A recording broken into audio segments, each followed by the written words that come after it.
This podcast where we talk about children's books and adult discussions, as well as other media like movies, TV, anything going on in social media that affects our children.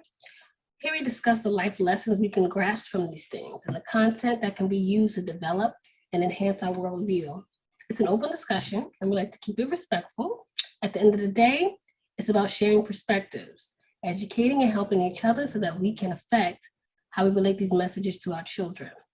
Smash that like button, share, and subscribe.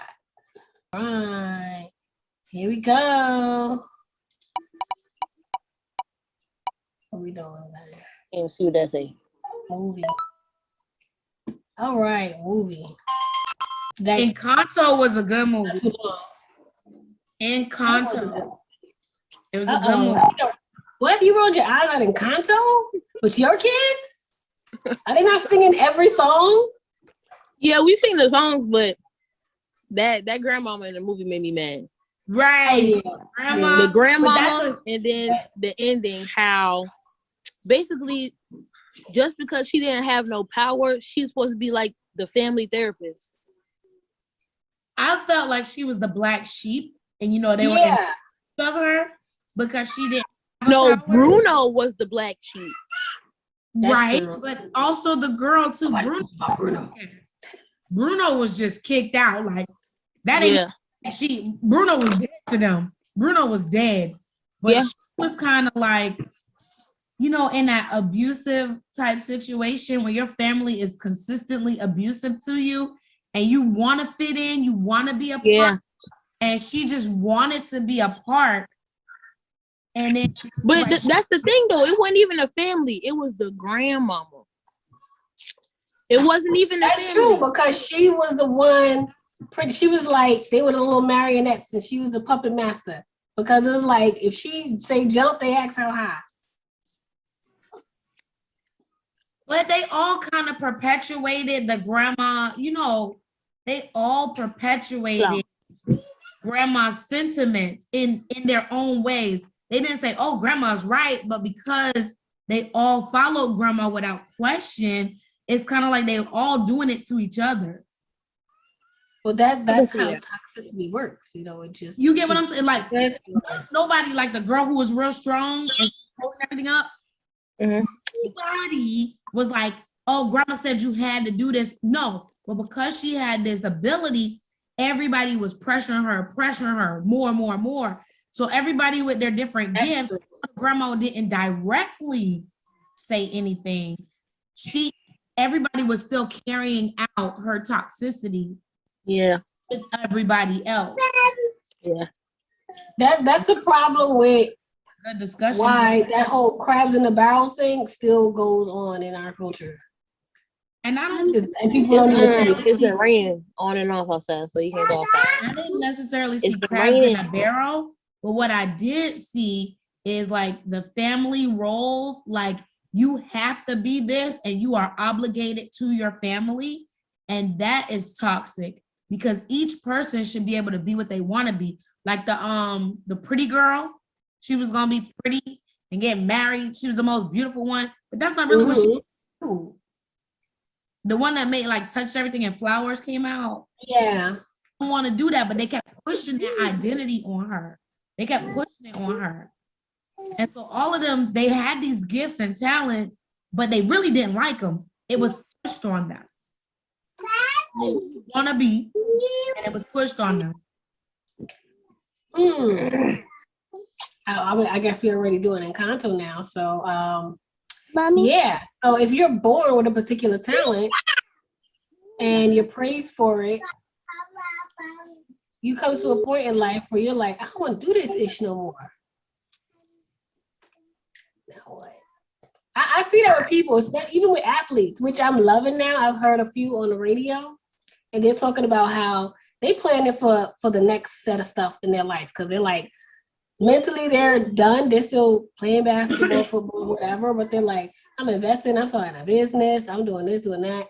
It's like, yeah, I'm, the GOAT at doing this, but I gotta retire one day. I'm not gonna die doing this. I love it. But what do you do when the kid feels like that? And see, it kind of even ties into like the Jackson family. They saw kids with that talent, you know what I'm saying?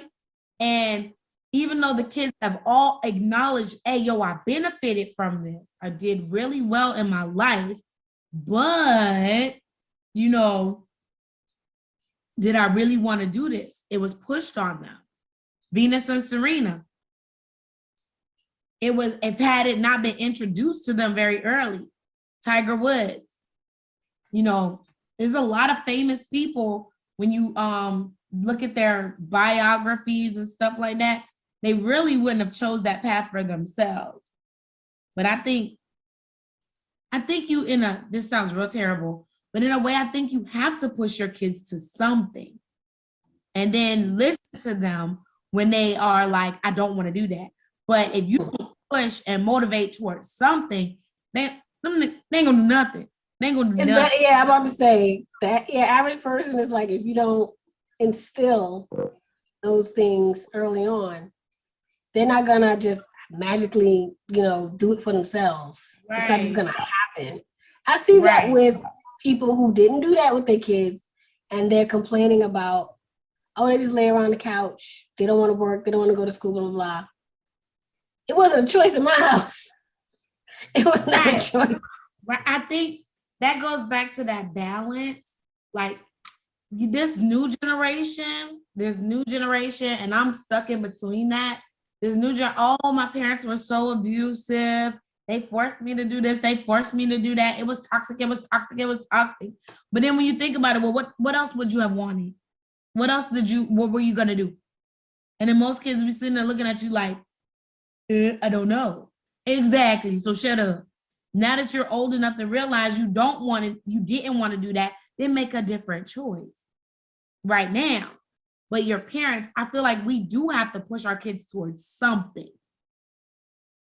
Very much something. You got to do something. I say push toward everything because a big part of it is exposure and being diverse in the things you expose them to, because that will help them to make the best decision for themselves when they know they have options. Yeah. But when you have a kid that you know is just naturally talented, they are just naturally talented in this. They can sing, they can dance, they're very athletic, they have a lot of agility, flexibility. You should cultivate those skills. Cultivate that. You got a good reader, cultivate that. You know what I'm saying? Because they might not like it, but when they get old enough to say, I don't like it, then they could make a different choice. But up until then, and they don't appreciate it until they old and be like, oh, I appreciate my mama doing that to me. I appreciate my daddy doing that to me. But it takes till 30, 40 for you to be like, dang, if they didn't do that, dang, I'm sure even those regretful athletes, it's not as much regret as we might think, especially when they, sitting in the hot tub, got somebody doing their feet, and they're like, I'm tired, but I still would have did this. That goes back to the Janet documentary. She was talking about how she did not appreciate the last name Jackson. She didn't appreciate it, having that last name. She didn't want to be known as Michael Jackson's little sister. She did not want to be known as the Jackson 5's little sister. She didn't want people to just openly accept her because she was a Jackson, and she wanted her album just to be named Janet. Like, she didn't want to be associated. But then she had to think, yo, it was them that opened up my door for all of this stuff. It was them. Had they not come before me, I would not have done this. She had to admit that to herself. So they might be mad. Everybody's like, oh, they were so abused. Okay.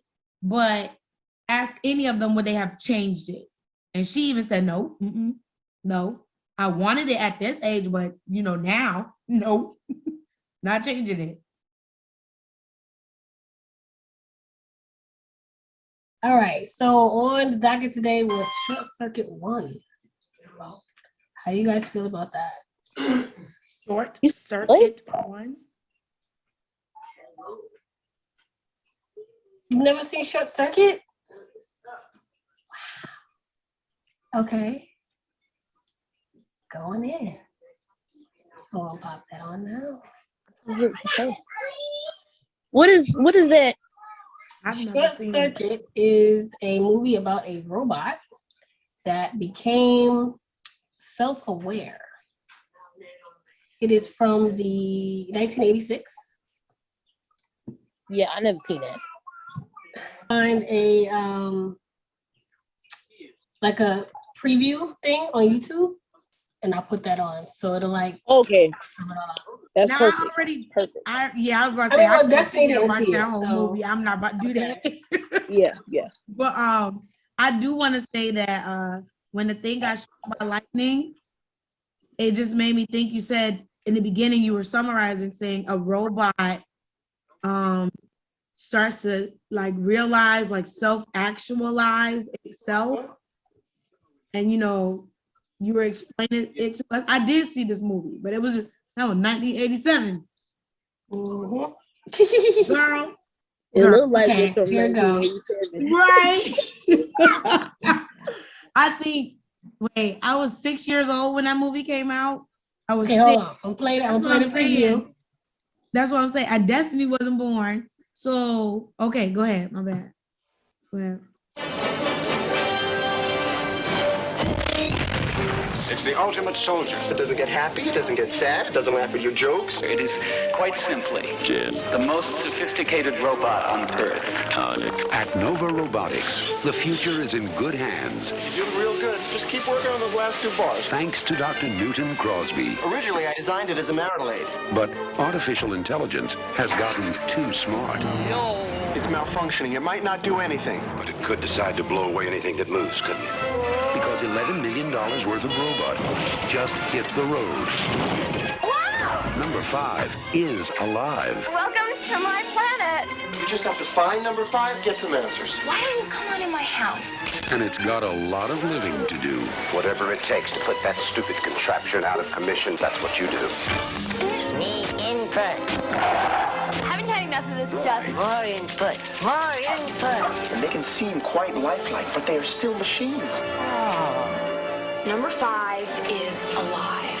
Nice software. How it happens, who knows, but it has happened. A new comedy adventure from John Badham, the director of War Games. They're gonna be after you. We gotta get out of here now. Keep alive! Ali Sheedy, Steve Gutenberg, and Number 5.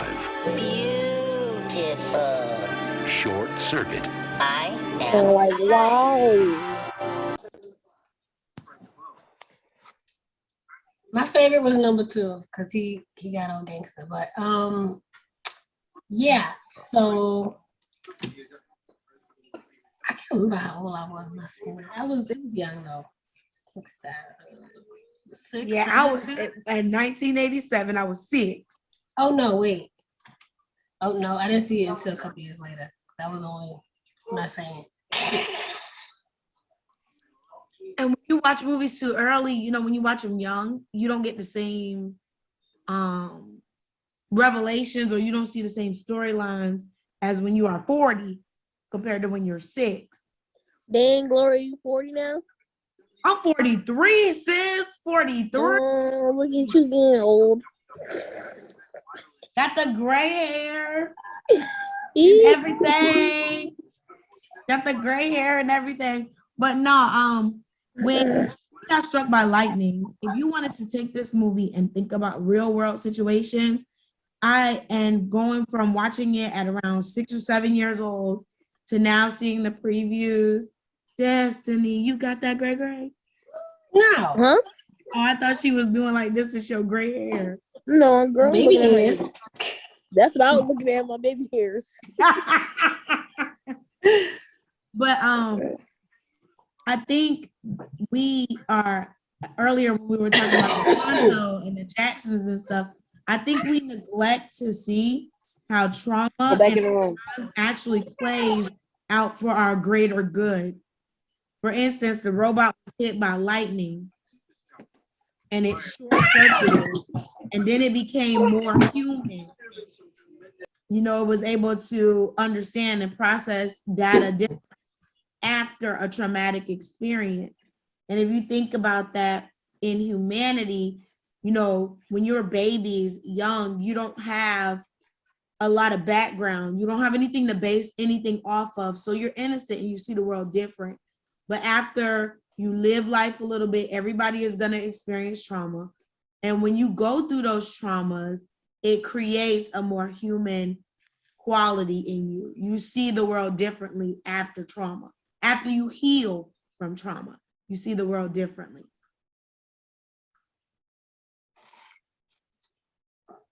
I mean, as an adult, I pull way more out of it now.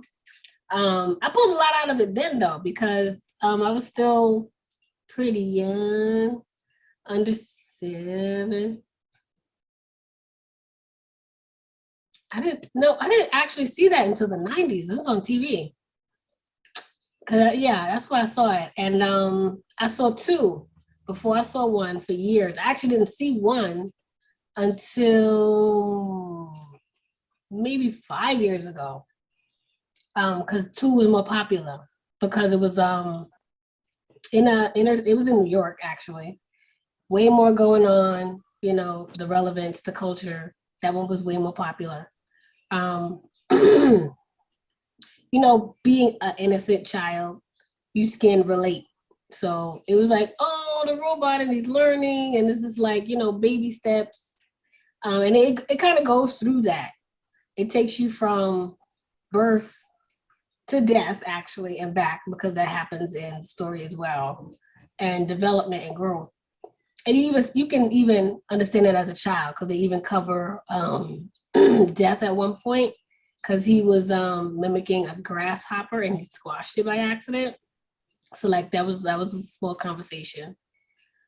That, and also just where we are now with robotics.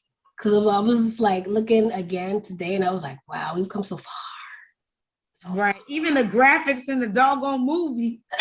I can't watch this. I can't watch it. I'm like, I'm not watching that thing. No. But I can appreciate crappy graphics from old movies. Because I still like old movies. You watched Meteor Man, and that was pretty bad too. It was bad. Bad. What I couldn't get through though was Ghost Dad. That's another story. And that's a good one too. That's a long one. The technology we have now, how the robots look. I mean, they're in everything, even when you don't think about it. And you would think they have a consciousness with the way they program them. They put so much into them now. They're so human-like and lifelike. You wouldn't think that that's all just code. I don't know why my mind did this when you were talking about how realistic robots look from then. It was like these boxy things to now they like, I don't know why I thought of them doggone sex dolls. Yes. There's a comedian who actually bought one to bring on stage with her. And it was made to look just like her. It was a sex doll, but it was programmed. And I don't know if they used her voice or not, but it was same facial movements and stuff. They try to mimic all of that. And it's like, yeah, a sex doll. Yeah. I just thought about like, coming from an educational perspective, they were developing robotics to help children with autism, because kids with autism have difficulty reading emotions in real situations. So they were creating realistic robots to mimic facial expressions. So little children with autism who have been diagnosed with autism could, I don't know, her little face. So cute. Her little face.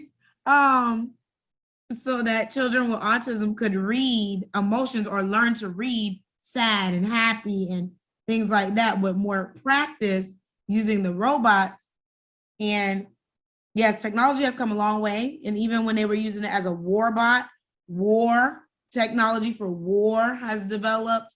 Like it has really come a long way. All of it has come a long way.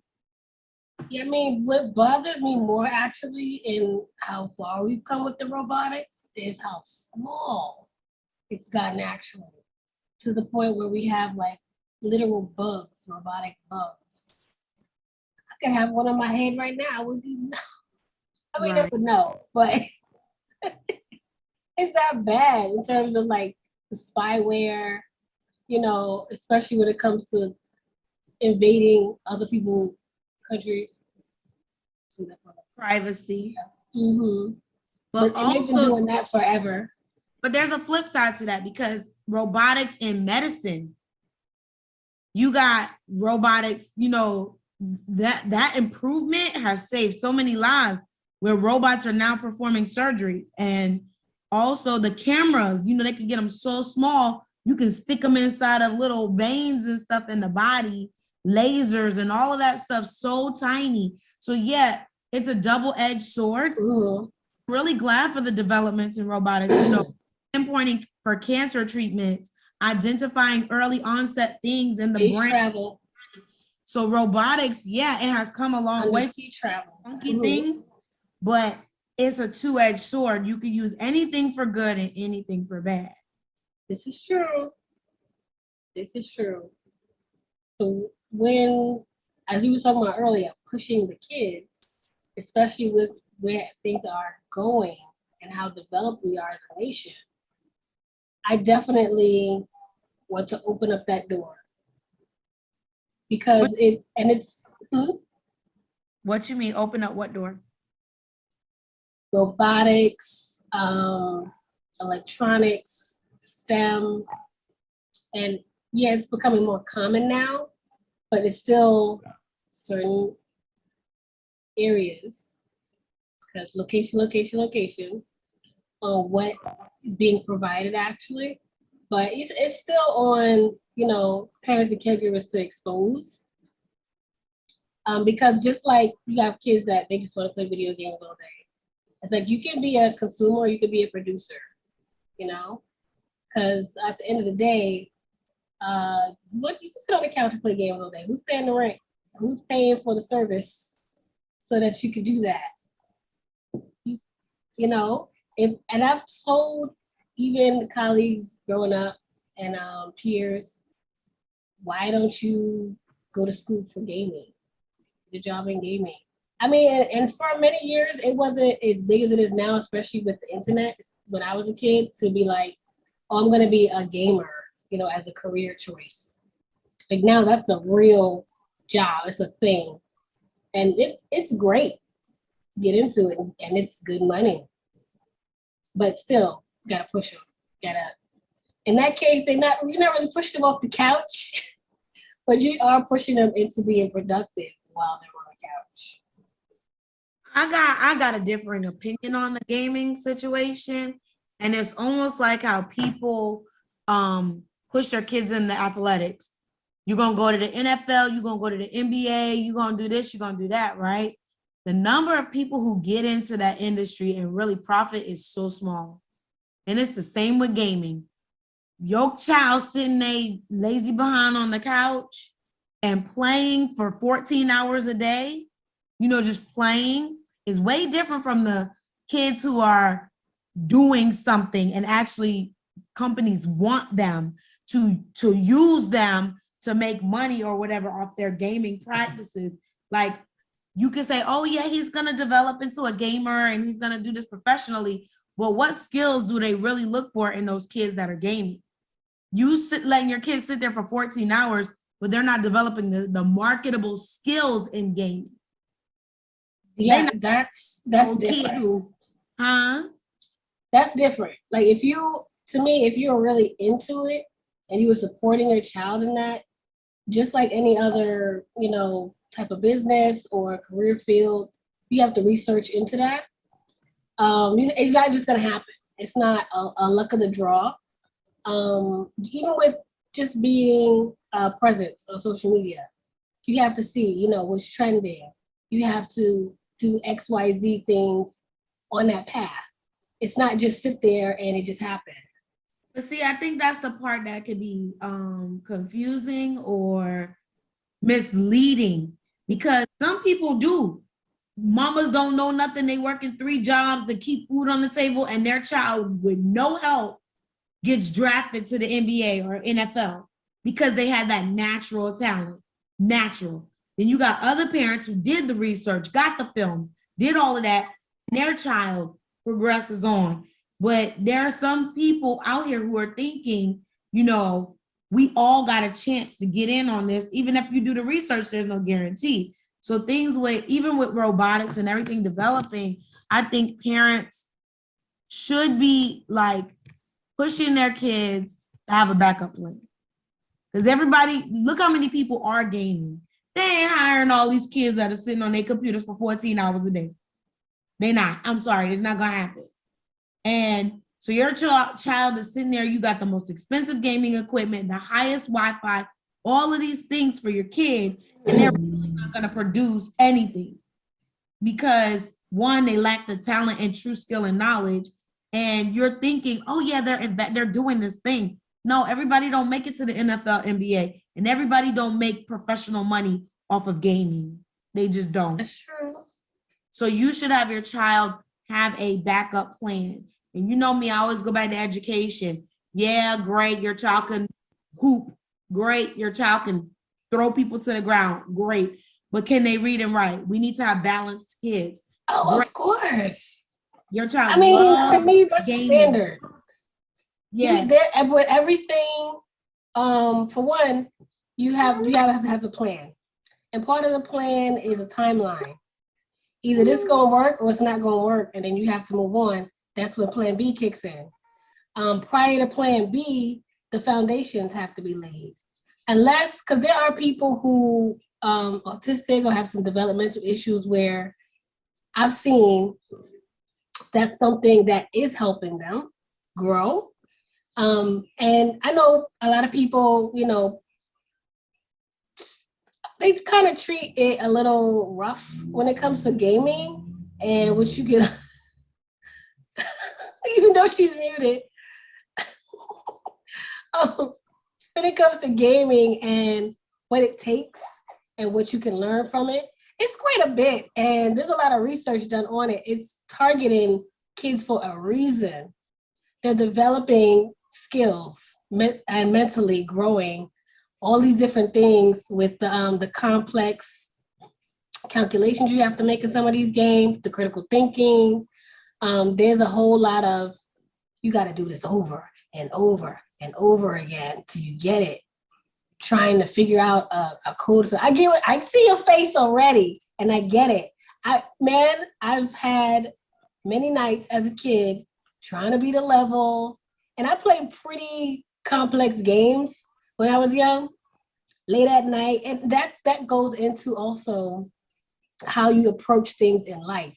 Because even though we're just talking about games, not for everybody, you're right, not for everybody, but when I'm having a hurdle to cross and I can't get it, I can go do the research, try to figure out how to get past this boss. What do I need to strengthen my character? Blah, blah, blah, blah. Come back, try it again, it didn't work. That translates into other things in life as well. I know it's not for everybody, but I'm not gonna say that there is absolutely no purpose and there's no life skills to be gained in any type of gaming. Even when you were doing Pong and Solitaire back in the day, playing those little things, patience, you trying to figure that out, it's helping your brain. It is, a little bit. But like you said, there still has to be the plan B. It's like, you're not going to be the world champion solitaire player. No. Hey, Gloria, you're about to go off. Pay for that kind of stuff now. Say that again. No. I said, no, they said you're not going to be the world solitaire champion. I said, well, there are jobs, you know, in the gaming industry that you can really get paid for stuff like that. That's you were just mentioning that. And she was saying how, you know, it's a small group that gets picked up for things like that. And you can have talent, but sometimes it is just luck. I get that too. I get both parts of that, and you should always, of course, have the plan B. I don't think it's healthy as a parent to teach your child throw all your eggs in that basket, because you just don't know. You just don't know what can happen in life. I gotta say this. You know what? Anytime we live in a capitalistic society, so anytime something is marketable and can make money, you could pay somebody, some expert, some scientist, somebody to say exactly what you want them to say so that more people will put money into it, right? I personally stand on that gaming is harmful for the majority of people who are doing it. And I'm going to tell you why. It is easily seen in the classroom. A child will stay up to 2 o'clock in the morning trying to beat a level, but will cry and not turn in assignments because they can't multiply. Those skills do not transfer. Why? Because in the game, you get immediate feedback. In life, you do not always get immediate feedback. In the game, you die and you get to restart again. In life, you die, you don't get to restart again. Or it takes a long process after you mess up to get going again. And kids now more than ever before have no stamina in real life. They are not reading as fluently as they once were. They cannot computate at the levels that they were once before. They're not deeply thinking like they were once before. They're not making connections between things. Yeah, a kid will game and game and game and game. But the more a kid games, the less they are in touch with reality. Children can't read emotions as well anymore. They don't read body language as well anymore. There are so many skills that are neglected that are not transferable when you are a hardcore gamer. These kids lack sleep. They are irritable. They have weight issues, emotional issues. Why? They are spending so much time a day just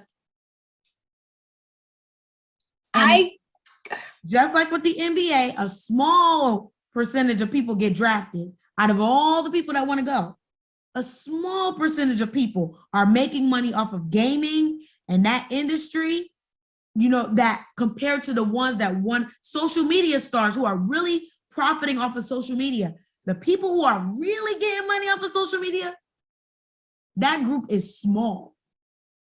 And it makes them think that everybody can do it. If everybody was millionaires off of social media, come on, let's think about it. The population is small. I get that. I can't speak for everybody else. That's not something that I experienced. And maybe it's because I had a different balance growing up. And the type of games I like to play. They are more complicated. It takes a lot more thought and calculation. It is not immediately gratifying. Like, for instance, something like Grand Theft Auto. That's almost a lifer game. I mean, I can't front. I looked at cop cars a little differently when I was walking the street after playing that a couple of nights. Just like wondering.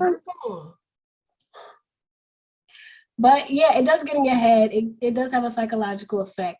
But also, I had a balance in the home. I better have that homework done.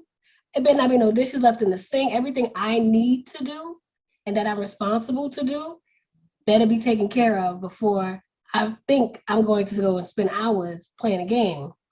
And I don't remember my mother giving me a cutoff time, but I self-managed. I'm like, I'm done. I'm done with either the level, tired, hungry, whatever. I'm out. Run outside, have some fun with people in person. It's different. It's different this generation. I don't know what to say. And that's why it's hard for me to share that perspective, because that's not my experience. Go ahead. Oh, but yeah, that's what I wanted to say, Gloria. That's not the game fault. That is the adults around the child's fault. The game is not responsible for what you eat, how often you eat, whether or not you sleep, whether or not your work is done. No, your parents are responsible for that. Now, at a certain point, now it's not the parents' responsibility. You grown niggas, but initially, that's the parents' responsibility. No, your child should not be on the game all day, all night. You can't do that. They can't function like that. Because they're children. So they have to have, that's why it's important to balance. Like Net was saying, balance. You can't, like my kids, we don't spend all day on the game. You know, I might play a game with the game on the thing once in a while. And if they do play games on a tablet, you know, they got games that caters to their likes and educational games. So it's options. You know what I'm saying? You're not only playing one kind of game that's not going to stimulate your mind. You know what I'm saying? And it also depends on what kind of games they're playing and whether or not it's age appropriate. So that's what I'm saying. I don't know if I fully agree that it's the game's fault. It's the parents, because a lot of times when they do play the games, if it's some kids who playing the game the whole time, it's because they parent a lot because their parent don't want to be bothered.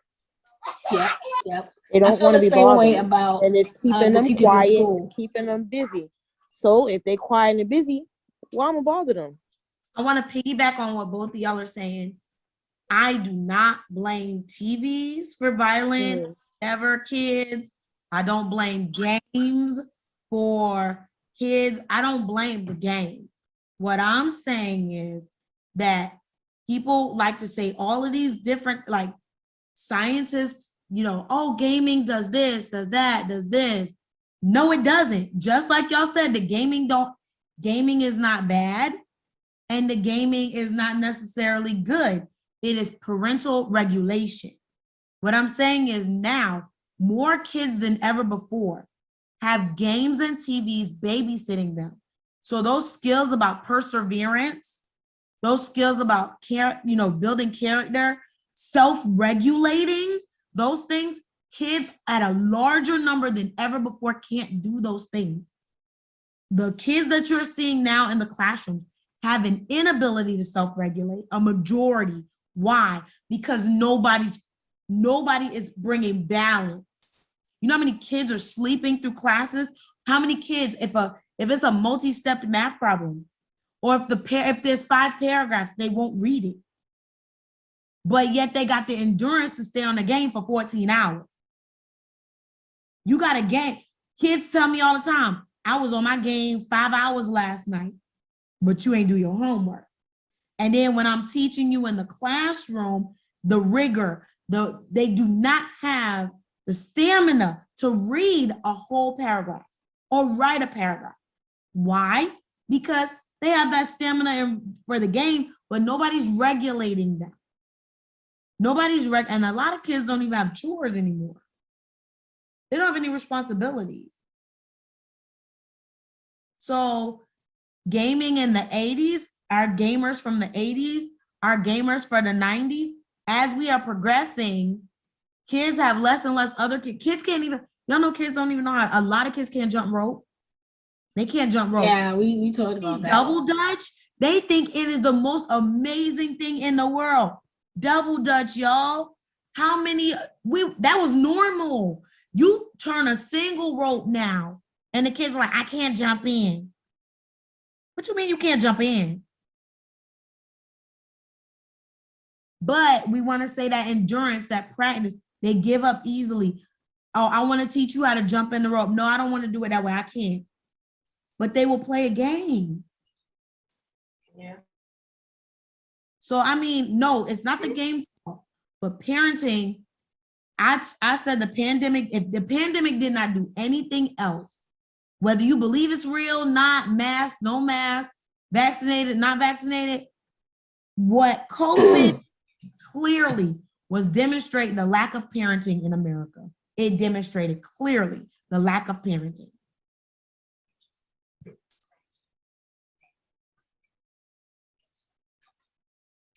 I definitely could see that. Like I said, a lot of babysitting going on with the devices. I see that as well in schools. The laptops, them having to still stay separated. we're still in a place, and we're probably going to be there for a while, where the person-to-person contact is still not supported. So doing things like jumping double dutch, it's gonna be hard when you can't even rip them off the couch and away from the devices, and you have to force it. Ooh, that thing got me looking crazy. You have to force it. Just like you say, pushing them into something, we have to push them into what we call normal. Normal. Going outside, playing on the monkey. I was outside yesterday. It's cold here in New York. Nobody was out there. Hours, middle of the day. And we was all bundled up. I mean, it was not nice outside, but I remember back in the day, we was kicked out. You had to get outside. You didn't have a choice. And now it's like, that's the last choice. That's the last ditch option. Unless it's like summertime and it's hot in the house. Because if it's cool in the house, I'm chilling and Netflixing. And another thing, how like as children, we're in a different generation now. We were forced outside. For some generations, you played outside. That's where your critical thinking came in. That's where you learned to regulate. Your mama was not there to have your back. You know what I'm saying? You had to learn how to read a room. You had to learn how to manage conversation. You had to learn that. Because somebody will bust you in your mouth in them streets. And you had to wait if you got cousins or something with you. But you learned a lot of invaluable skills. You can't pay for them skills. Kids don't have that anymore. Even on sunny days, I will never forget if a teacher took away recess, it was like devastating. Like, oh no, we can't go outside. Now kids be like, I don't care. I don't want to go out there anyway. Even on a pretty day, even on a good day. And then once we're out there, it's hot. When can we go in? This wind blowing too hard. When can we go in? Oh God. I mean, when I was a kid, when I got out the classroom, I didn't want to look in no teacher face. Leave me alone. Let me play, read, do any. Kids are not like that anymore. And the numbers of those kids that they have no type of oomph. That number is growing exponentially. Well, this plays into an agenda, because if you are not aware of things that are being developed, it's going to hit you and you're not even going to see it coming. As simple as I could put it, the metaverse, for example. You have to make people want to be there. You have to develop that mindset. And it's been being developed for a while now. And now if you can't see it right now that it's there, something wrong with you. The pandemic accelerated a lot of what they're trying to do to make everything virtual, to put everybody to sleep, as I say it also, because if you sit in the house, on the couch, whatever, you got the VR glasses, or you just in your computer, that's your world. They have NFTs where you're paying for things that are not real, a digital version of something that is real, to put in the metaverse, in your virtual world, to set up a whole life, like a sim. You're being a human sim, setting up a virtual world for you to stay in that seat, wherever you are, and always be plugged in.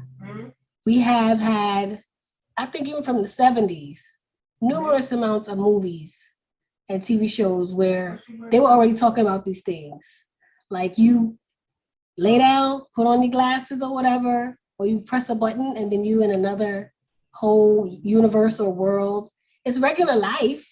It's nothing really, fantabulous, but it's virtual. Go ahead. This all reminds me of Black Mirror. I don't know if for you it's Black Mirror, but for me there's so many other things that came before Black Mirror. But I think so. But the one, cause like y'all said, when you younger, you don't pay it much attention. But But Black Mirror, because Keto talks about this stuff very often. Like all this stuff y'all talking about, metaverse, NFTs. Keto was, he was teaching me some stuff. Because some of that stuff I didn't know nothing about. But yeah, this stuff has been going on for a long time. And I remember Tootsie said, when they showed us, who was it, Tootsie or Mom? Might have been, it's Tootsie. Tootsie was saying, when they show this stuff on TV, it's because it's already there, but they just want to see how people take it. And I fully agree with her because if you just notice the little things, how it's there, but they haven't fully introduced it into society because they don't know how people are going to take it, or they aren't exactly sure about it yet, but they just want to kind of introduce to see how people will handle it. And I've been noticing that, especially with COVID, I've been noticing that about a lot of stuff. They introduce it to see how we handle it. And if it's okay, you see more and more of it as, the years and the month goes on. And then it becomes common and it's not even nothing new no more. It's just, and it's what they do that with a lot of things, like the trends. It's not only technology, but trends. Cause cause y'all remember when COVID first started, right? And all these celebrities was like, yeah, what they were saying? How they were saying it? They was like, what was it they were saying? Oh, I hate that. It was like a lot of propaganda, like, safer inside. Yeah. House, don't come out, just promoting that safer inside. Yep. Conspiracy theorists thinking this ain't real. Then all the people dying and everybody's like, they're making it up. There was two big groups.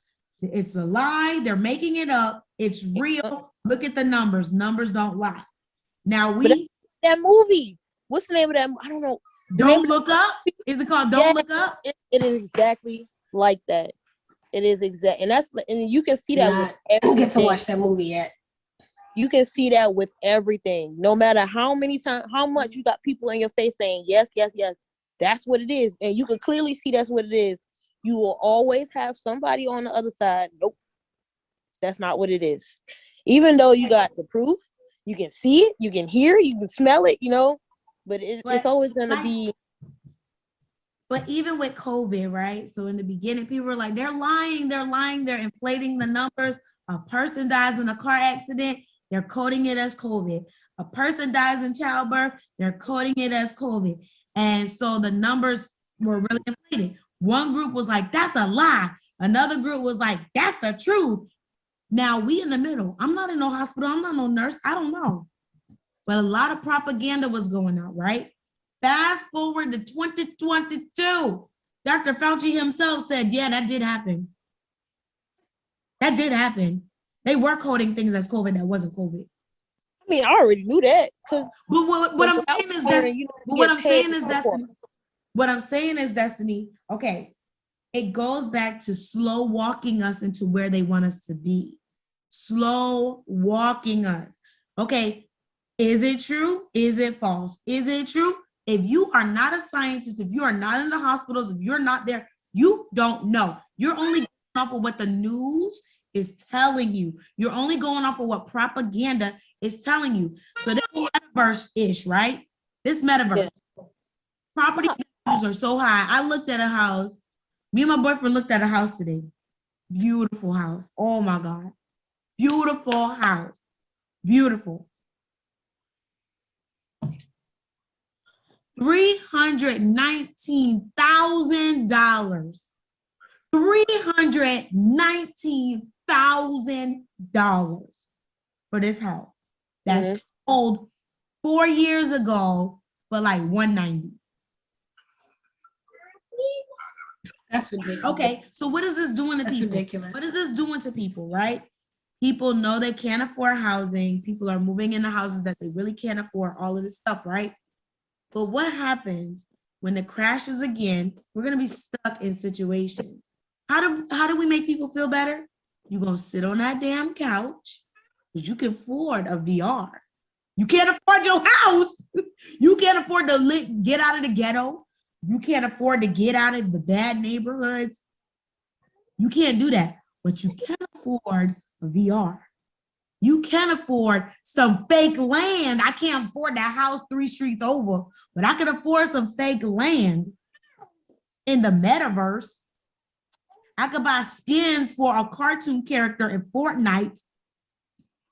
I can't buy the clothes off the shelf. I could buy food for my avatar, but my parents are really struggling to put food in the house. So people find comfort. They find comfort in video gaming. And why is the big machine doing this? Because it's profitable. Kids do not even want to go outside. Bike sales down. Jump rope sales down. Footballs down. Basketballs down. Why? I could play in NBA 2K or whatever in the house. I ain't got to go outside. And that plays into this Black Mirror. Insulin sales up. Pills and potions up. Surgeries up. Weight loss. All of this stuff up. Why? Because the longer you sit in the metaverse, your physical is going to deteriorate. So it's all about money. It's all about capitalism. All of it. Heart disease costs heart disease, a whole lot of them. But that bike and that jump rope, $100 bike is expensive. A $25 jump rope is expensive, but heart surgery costs way more. I got a clip to share with you guys. Yeah.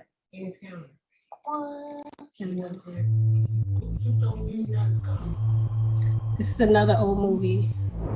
Imagine a world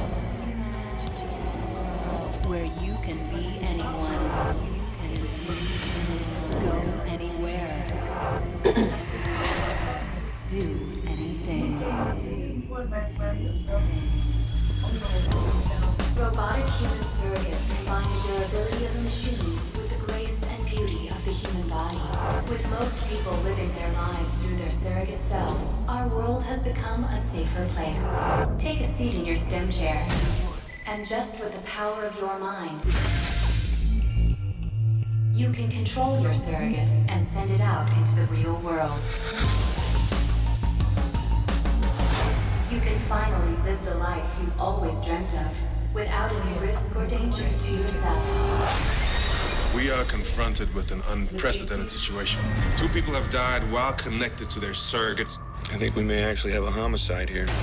First one in years. The public cannot be allowed to get the idea that using a surrogate can be fatal. Especially if it's true. I just want to know how an operator can be killed by signals from a surrogate.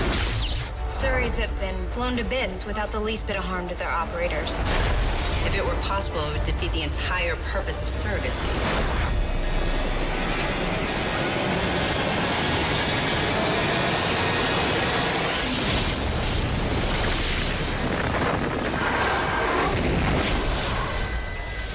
Oh my God, Tom? You're lucky to be alive. Good thing you unplugged. How long is it since you've been out without a surrogate? Can't even remember.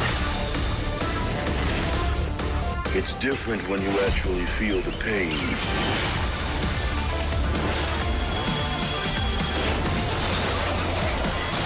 What do you want from me? My wife. I am your wife. No, you're not. We can change the world and now you want to destroy it? Surrogacy is a perversion. It's an addiction. How do I stop this? You can't. I think something's gonna happen.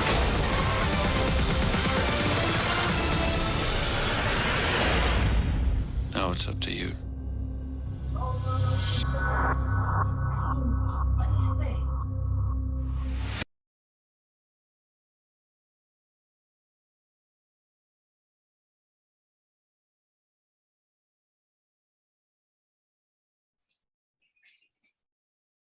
saw that eons ago, but it reminds me of the metaverse.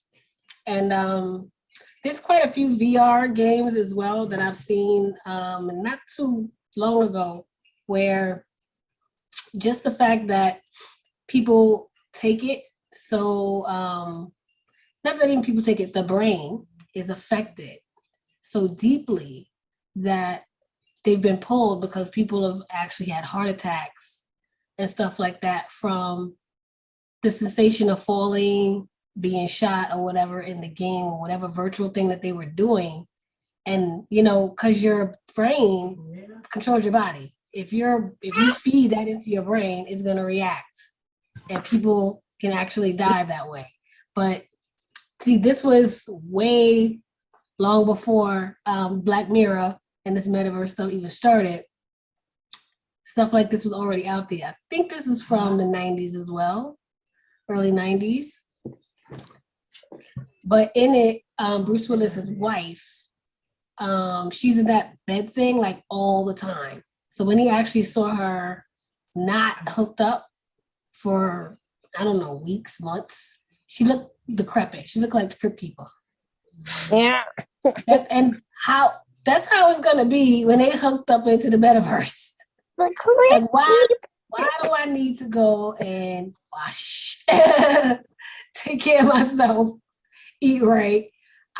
You living that life. Yeah. But that goes back to what you guys were saying earlier about parental regulation. The pandemic, a lot of frustrated parents got, multiple kids in their house during the school day, they're going to school, and they set a precedent in their house. Kids not having good hygiene. Kids, like not knowing that self-regulation that you're taught, practicing things like that in your life. And these kids are not doing that. Brushing their teeth. Oh, I've seen it. Eating. So bad for that little crap. Things like that. And you can see the numbers slowly and surely grow. And I was just thinking, as I was watching all the robot stuff, thinking about the metaverse, thinking about how technology has changed, I would like to push an initiative, and I'm not no social media, I don't have no following and nothing like that, but like a back to basics. Nice. Like a back to basics, like week 1, record myself just jumping rope. Week 2, learning how to do double dutch. Old school stuff that nobody really is promoting. Are we doing a summer? So amazed. Kids are so amazed. And just jump single rope. Double dutch, they like, whoa, whoa. I'm like, really, y'all? Really? And then it'd be like the substances, we don't have a lot of subs, but like the subs that are my age or older, like the older people who come back into the classrooms or whatever, they'd be like, oh, well, we used to do that back in the day. And the kids are you would think we were doing something, I don't know, you would think we invented something new. It's crazy. Welcome back, Angelique. You all right? Yeah. What's wrong, Destiny? You got something to say? Ooh. She over there cackling like something super I'm laughing at Eric. I'm not laughing at you. It's okay. We all have looked a little rough before. Ain't no problem, bro. Oh, this is a safe space. Bonnets, naps. Yes. I know y'all had seen me with the bonnet last time, so hey. Wigs, we could do wigs. Annette looks the best. She had herself all prepared because this is her business, so Yeah. She got to come Trying and bring to be all it, cute filter. and whatnot. My armpit.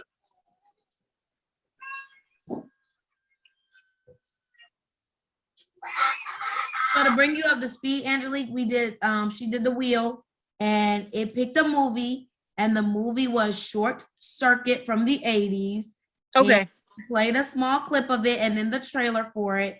And we've been discussing AI, like how it has changed over time from the 80s to now, how it has impacted people. And we've been talking about like new trends like the metaverse and the newness of the new technology, how good robots look now compared to the 80s and things like that. So we've been talking about things like Black Mirror and I need to see that surrogate preview. I need to see Black Mirror because I've been hearing about it since it came out. I'm just scared it's gonna screw up my mind because some people watch that and to them it's like a joke or a show. And I'm like, no, this is a prophecy. And also they're telling us what they're going to do. Like, trust me, Destiny mentioned the movie Don't Look Up. Destiny mentioned the movie Don't Look Up. That's another one. Did you see it? Because I only heard about it, and it's another one that I'm like, oh man, I'm gonna need a whole like month of like defragging my brain after. Yeah, but it is so. People. It was like weird. It was supposed to be like a comedy / serious movie, but I felt it didn't look like a comedy to me. There was moments where I found myself laughing because I'm like, yo, you could really see this happening. It's really happening. And it was inappropriate to laugh because the movie is really dark humor. It's very dark, but it's so true. It is so true. You know what scares me? There was a time where I thought the future might be Idiocracy, but now I think it's Black Mirror. And I haven't even really seen Black Mirror. It's a bit of both. It's a bit of both because I think about the people who actually can't afford to get online or afford those VR things are really not into it. You're going to have 50-50. Those who I think it might be like a 50, 30, 10. 50, 30, there's going to be people who just don't want to take part. There's going to be people who don't want to take part and none of that. They're going to have their own thing. They're going to be growing their own food. None of the idiocracy. Then you're going to have the backwater idiots that are just like running the streets, running amok. But to add this to what I just played, I played them a preview of Surrogate. When the world, everybody's known, just like we are getting all groomed now, to be laying up in the house and tuned out of actual reality, anybody could just walk up in your house, like those same backwater 10%, and bust you in the head and they can take over everything in a block radius because they know everybody's in the virtual world. And their bodies hopefully people have security. You know what I would really like, and I'm not saying this is good. I mean, it depends on how it's regulated and how it's used. But like, to be completely fair, security cameras really don't do anything. They just record who was there and what might have happened that it could catch. But it doesn't necessarily stop crime. But like, what if there are devices that can, at some point, that can detect if somebody's trying to break in and like shoot a bullet or some sort of dart that like makes somebody pass out, and then it can automatically call the police or something. All right, Miss Home Alone. That's a fine line. I didn't mean it like that, but yeah, like, but you don't know because now, they have all this facial recognition stuff, and even stuff, basic stuff that people use for fun. Like, I don't know if you guys remember, Sony had something for PS2 and I think a little bit on PS3. It just didn't take off that well, so they didn't develop it a lot. But they had something called the iToy, which was kind of like the Kinect on Xbox, where it's a camera that detects your movements and does things. Like, that's based off of some of the same technology that they use for like facial recognition, just really rudimentary. Something's moving, we think this is a face. Even filters on a screen is detecting where your eyes are, and they work on some animals too. I did a filter where I swapped eyes with my dog.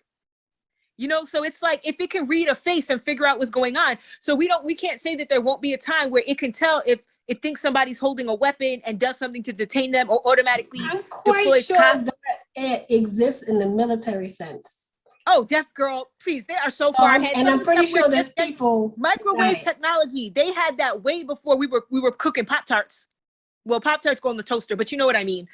But yeah, I would hope that security would be good. But I feel like the other thing too is like, that's technology. Not the responsibility of the company, your security. No, not the company. I'm just saying people in general, that there'll be better options, not the company. Because there'll be people who'll be totally tuned out. If you can go to work and socialize on your thing, especially for people who already struggle to leave their house or struggle with depression or social anxiety, because there's already people who stay in their house and play video games all the time, but they're talking to like their friends from school that they grew up with, or maybe co-workers or cousins or family members, and they just sit and play video games and talk on the little, and that's a way too of like being in a bit of an alternate reality, even though you're It's doing true. a game. Right. And it So really it's doesn't just help that social anxiety either. But imagine if people can do that and like literally, you know, go to a club and meet people in a club, a virtual club, or go to a bar, or there could even be a thing where like they tie in some of these food delivery kits with like some sort of virtual experience. Service. Huh? A dining experience. Yeah, and maybe like how we have watch parties now where everybody could be at home but watch the same stream and pause and whatever and talk.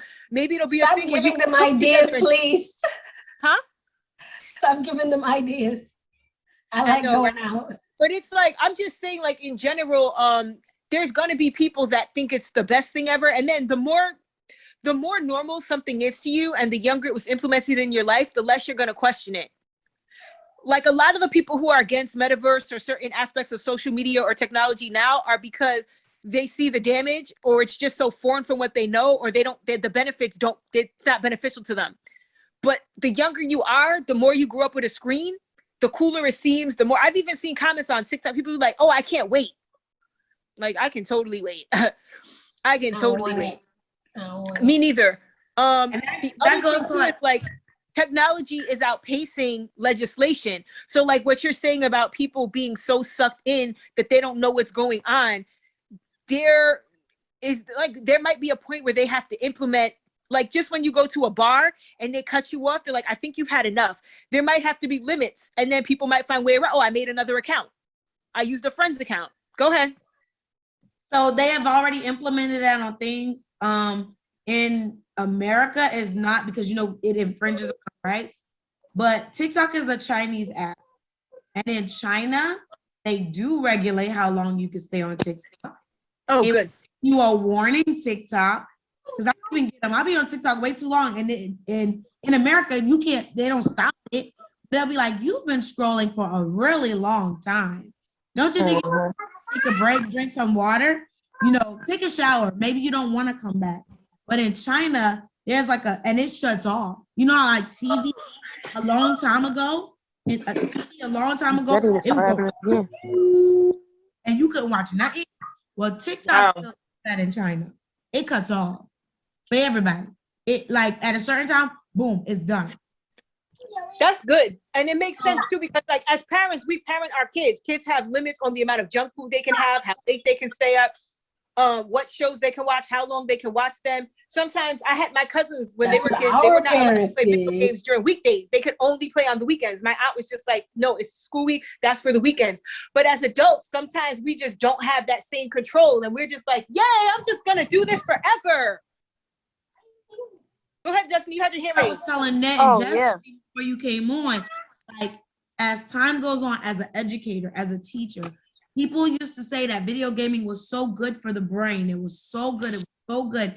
I mean, it was thinking skills, that hand-eye coordination was improving in children and all of these things, right? You could get a scientist to say anything. Now, fast forward, kids lack motivation. They have the highest levels of anxiety are reporting in children now more than ever before. Kids are socially awkward. They can't have conversations. Like how you said, people realize I don't even have to leave my house anymore. There are children in my school who did not come back after COVID. They did not come back at all. There's a virtual way. They had to create a virtual option for children who could no longer leave the house. So they attend online all the time. No social interaction. They don't come out. Is this a good thing? Is it a bad thing? But like Olivia and Destiny's children, they were born with the internet. I wasn't born with the internet. The internet was not a thing when I was born.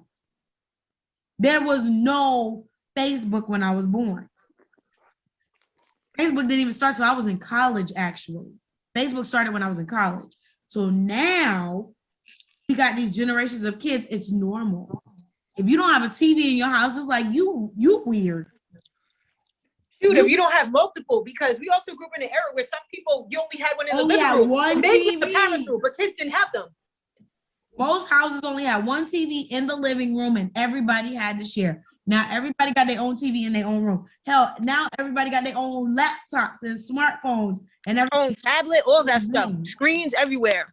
Right. And growing up, most people had to share a room. Now they've made houses so big where most people, kids don't even share their rooms anymore.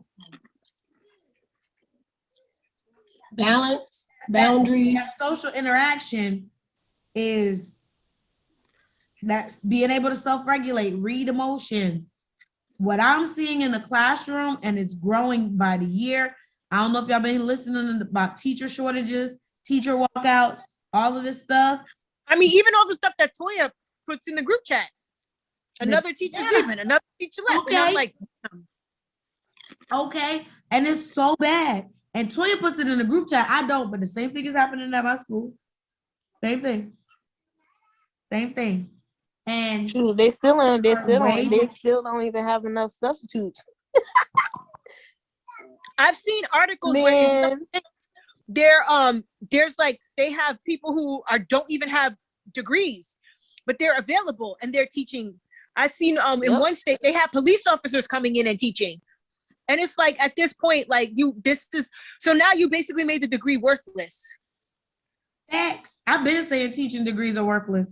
I've been saying that. Because what I learned, I don't know about that. I don't implement half that stuff. I mean, it's not that worthless, but you just devalued it by saying anyone can teach. You're so desperate. You literally anyone can teach. Anyone can teach. All you got to know is a few strategies. Remember, school wasn't always a thing. School was not always a thing. No, it wasn't. And they went for less time because they had to get back to the farm and finish their chores. That is what, I wish they would change. I don't think the length of the school day. Yeah, I don't think it's too long. But they parents take need it that babysitters. long, they need more breaks in between because it's not fair. Especially because, like, even elementary school, they break is 30 minutes outside. 30 minutes. I feel like I don't know how long I was, but it felt longer than 30 minutes because it was lunch/recess. So when you finished eating, you just went to the playground. But I'm like, in my head, maybe it was 30 minutes. When you're a kid, time is different. I mean, totally it was about an hour. How long did it take you to eat? About to say lunch because you run outside. You got to eat lunch and then you went outside. They took everybody outside. But now it's like, listen to our lunch recess, both 30 minutes. 15. Yep. Them kids be in there rushing to eat their food. Like they will kids take the food to the playground in their mouth and then go outside. And kids take the food on the playground because they can't finish it. Yep. Wow. Take the tray right outside and be sitting there eating. Yep. And so I'm like, for what, sis? For what, bruh? For what? But I agree. I think the day is too long, and I didn't realize it until we started having these conversations about kids sitting in front of the screen for the remote learning. And it's like, kids don't need to be sitting in front of a dang screen for that many hours. And also, the more I've learned about homeschooling, because there's people who are already doing it. But it's become a really prominent topic now, and there's more people that are open to it. And because of social media, there's people who can share their experience and encourage others who are interested but don't know how to get started.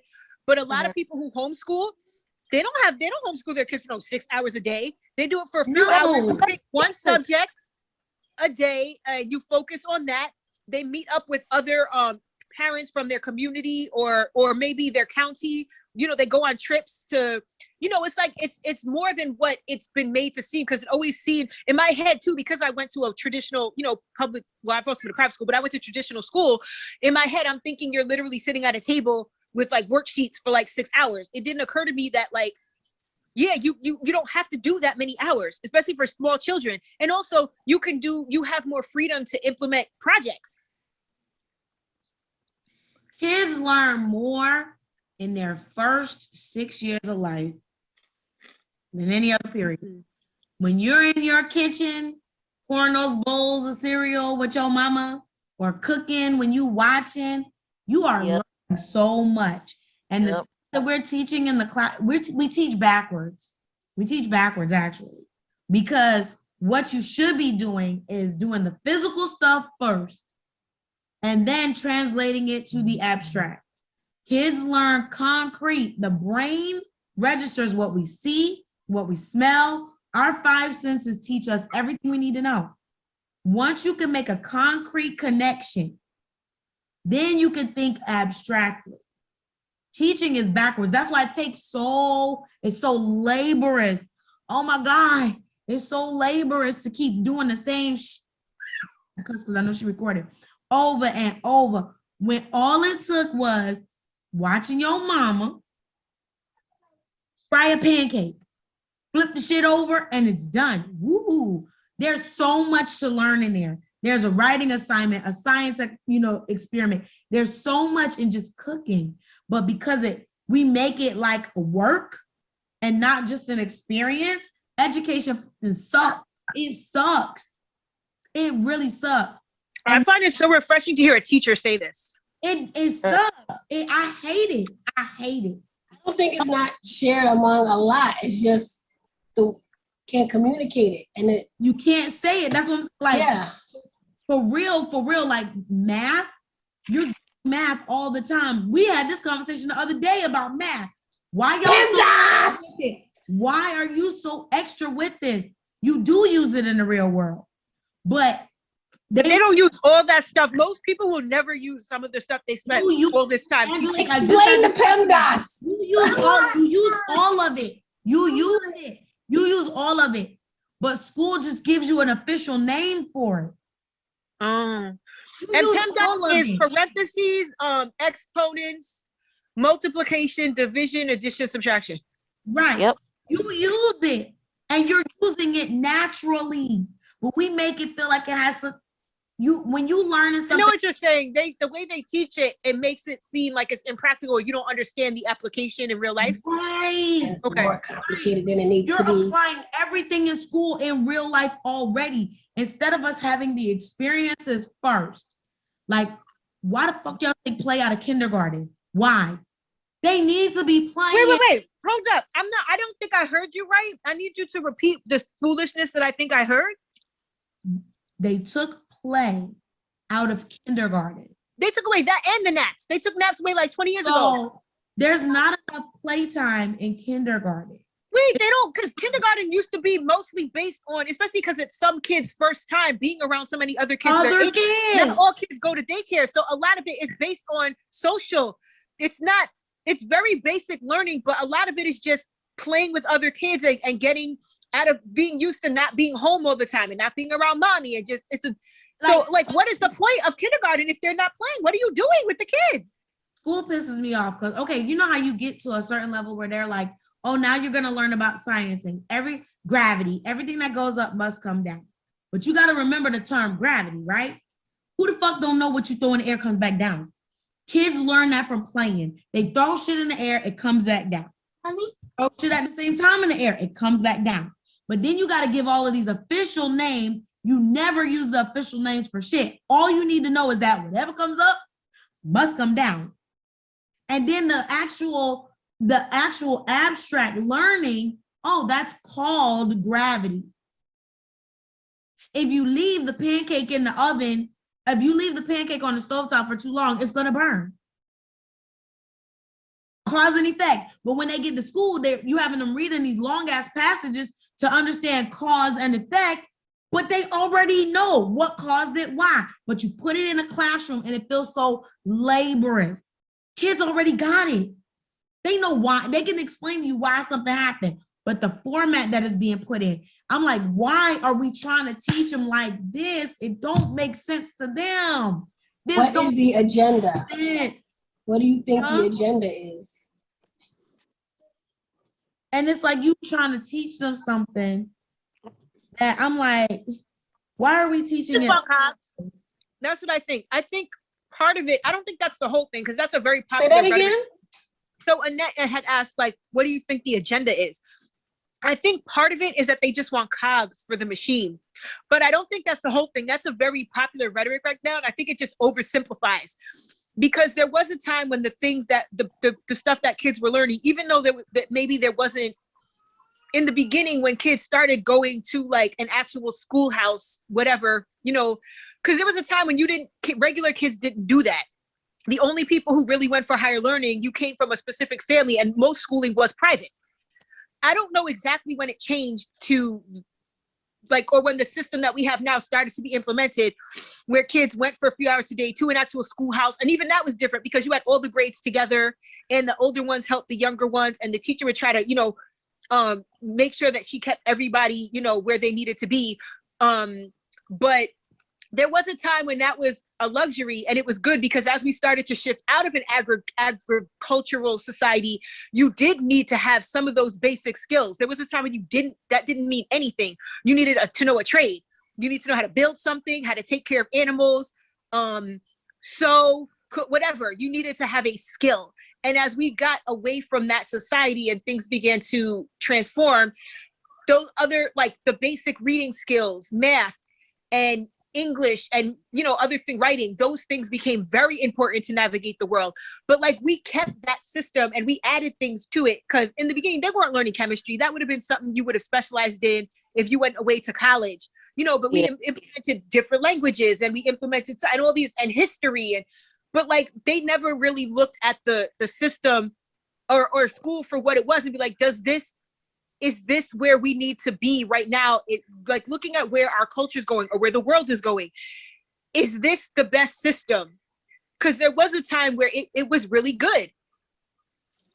But now it just doesn't fit. So I think there is an aspect of cogs in a machine, but I think there's another aspect of people not knowing how to implement changes or not being aware. Like Annette, we always talk about in the stock chats about people holding on to old stuff and they don't want to give it up and they're just, you know, the old guard. And it's like, at some point, somebody's going to have to admit that the system we have is outdated and it doesn't work. And it doesn't happen until it doesn't profit them. Which is funny because public school is not profitable. It's profitable for people at the top. If you're a superintendent or something, those people have been making money for years. You got teachers making $30K a year, probably not now, maybe in some states. But like, you know, on average, when we were in school, teachers probably made a regular school teacher made anywhere from like maybe 30 or 35 to like maybe 45, 50, depending on what state you're in and what county, whatever. But the superintendents were always making, I knew for a fact because it's public knowledge. I forgot exactly who it was, but my mother had told me it was either the vice principal or the principal of my middle school. And this was in the mid 90s, was making like 150 or 200K a year in the mid 90s. That's a good salary. And you don't necessarily need a teaching degree to do that, depending on what your experience is. Business administration. And sometimes you're in the right place at the right time and opportunity opens up and you just get a job. It could be a weird, your people's titles don't always equal their experience or their knowledge. There's a lot of reasons why people get where they are that has nothing to do with their experience level or their leadership skills or whatever. But yeah, the people I think that are profiting off of it is not the people that we think. It's people at the top. And maybe if you make, depending on what deals you have with the schools, like people who make food and supply companies that supply school with school lunches. Granted, they have to change some of the ingredients in the product to meet certain guidelines. So it may not be the same product you buy in the store, but there's a lot of food companies that profit off of the packaged food that they make just specifically for school cafeterias. And they get contracts for those things. So they profit.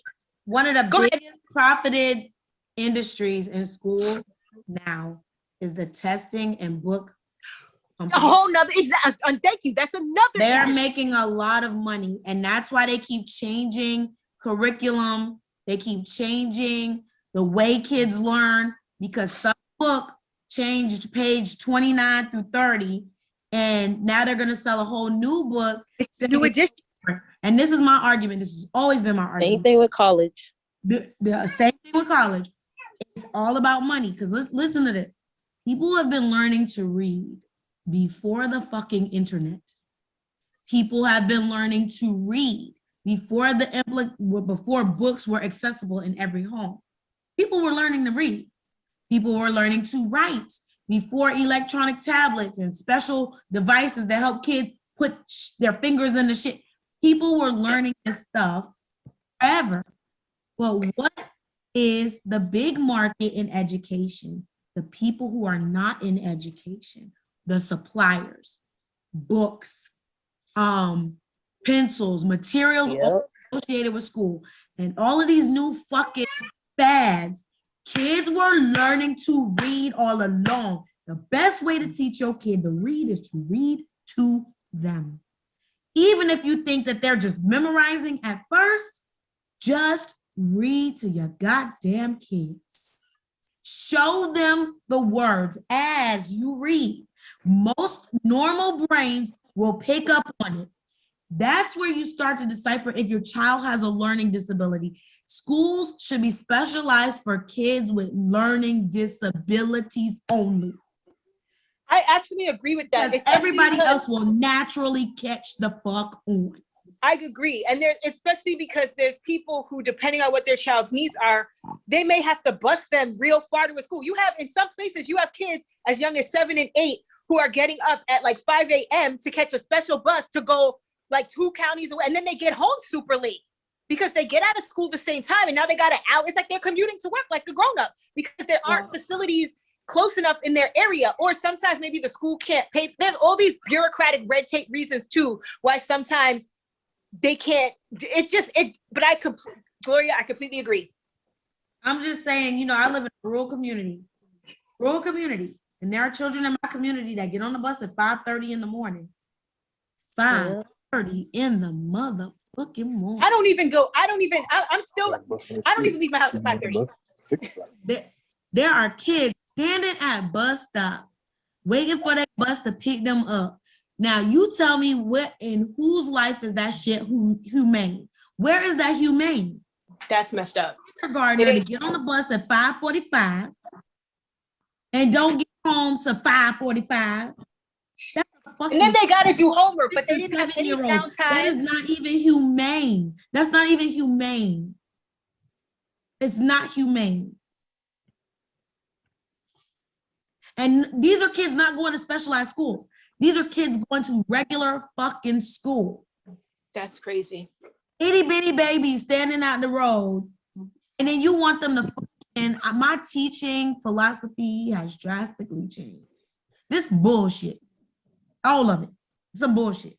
Because the way they have us teaching does not make sense to the way the brain develops. It doesn't. It doesn't make any sense. Did you learn development of the brain when you went to college for education? Yes, we talked. How do they teach this stuff to teachers, and then they still have them teaching in a way that's not conducive to? Let me tell you how they've been teaching teachers. The same way they teaching the kids out of a fucking book, and it don't work. It don't work. It don't work. The freshman level is for real. Little kids should be playing. You learn so much from play. Then they start to make real world, they make abstract connections through the way they play. Mommy burnt that on the stove last night. Then you learn that there are chemical reactions, because they make you learn all these damn words. Chemical reaction, physical reaction. But they make you memorize the shit, right? But can't connect it. The teachers don't know how to connect it back to the real world. Your mama burnt something in the kitchen. That was a reaction.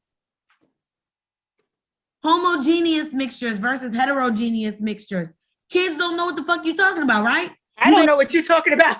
Right. And you want these kids to know. But according to you, I understand the underlying principle. I just don't know. What is that though? What is heterogeneous? Okay, so like a homo means one. A homogeneous mixture is the tea you drink, Kool-Aid or whatever. You can't see the bits that are made up of it. A heterogeneous mixture is like a salad. You can see all the bits and pieces that make it together. Oh. You in a classroom getting kids all, kids are all mind fucked because they can't see it. And they're like, why do I even need to know this? You already know it. Honestly, that's what I felt. We have the heterogeneous I'm not a big fan right now. I'm not a huge fan of it. And even when I look back at my experiences and just how they deal with certain like stuff that pops up, it's like people don't understand that kids are kids and you have to deal with certain social problems. That's the other thing too. They don't know how to you want to cram information into kids' heads, but you don't know how to teach them to actually function in the world, which we've talked about. And I understand your views on those things. And it's like, but somehow they've got to figure out, what's that symbol? You're on mute. Huh? I think it's a pot of soup. I was looking for a salad. Oh, okay. I was like, what's you putting? Because I've been seeing the stuff you've been putting. But yeah, they like not, they need to, that's another part of the curriculum that needs to change. And no, teachers do not need to be doing that. But it's like, if you want to create a successful society, you have, like I said, you have to look at the thing. And it's like, nobody wants to, the people at the top who profit from it, or the people who control how it functions, or maybe even the government. There are government, we can't act like there aren't federal regulations that schools need to follow to get funding and curriculums, and then state stuff on a state level that has to be followed, because people will get freaking fired. But it's like, all these people who control these things, no, it's like nobody wants to admit the house is burning down. They're just like, we're just gonna keep doing what we're doing, pushing forward. And it's like, this shit doesn't work. The house is burning up. There's smoke, we're coughing and choking, we're going to die in the house. If you look at any country and you see how they are regulating their people through their technology, through how they're educating, the laws, basically, you'll see, you can kind of like zoom out and see the agenda. Just like when you look at a portion of our history, you can see how this war happened. XYZ came first, and it led to this. We can see where we're going because what's happening and where it led to in the past. And we keep repeating it like that thing you said. Over and over and over again. Not learning. They don't want us to be our best selves. Don't want us to get beyond the stars. That's what takes my mind. I get so frustrated, and I wish, my brain will open up to what else the fuck I need to be doing with my life right now. But, that's what brings me to this whole back to basics. We do need to get back onto farming.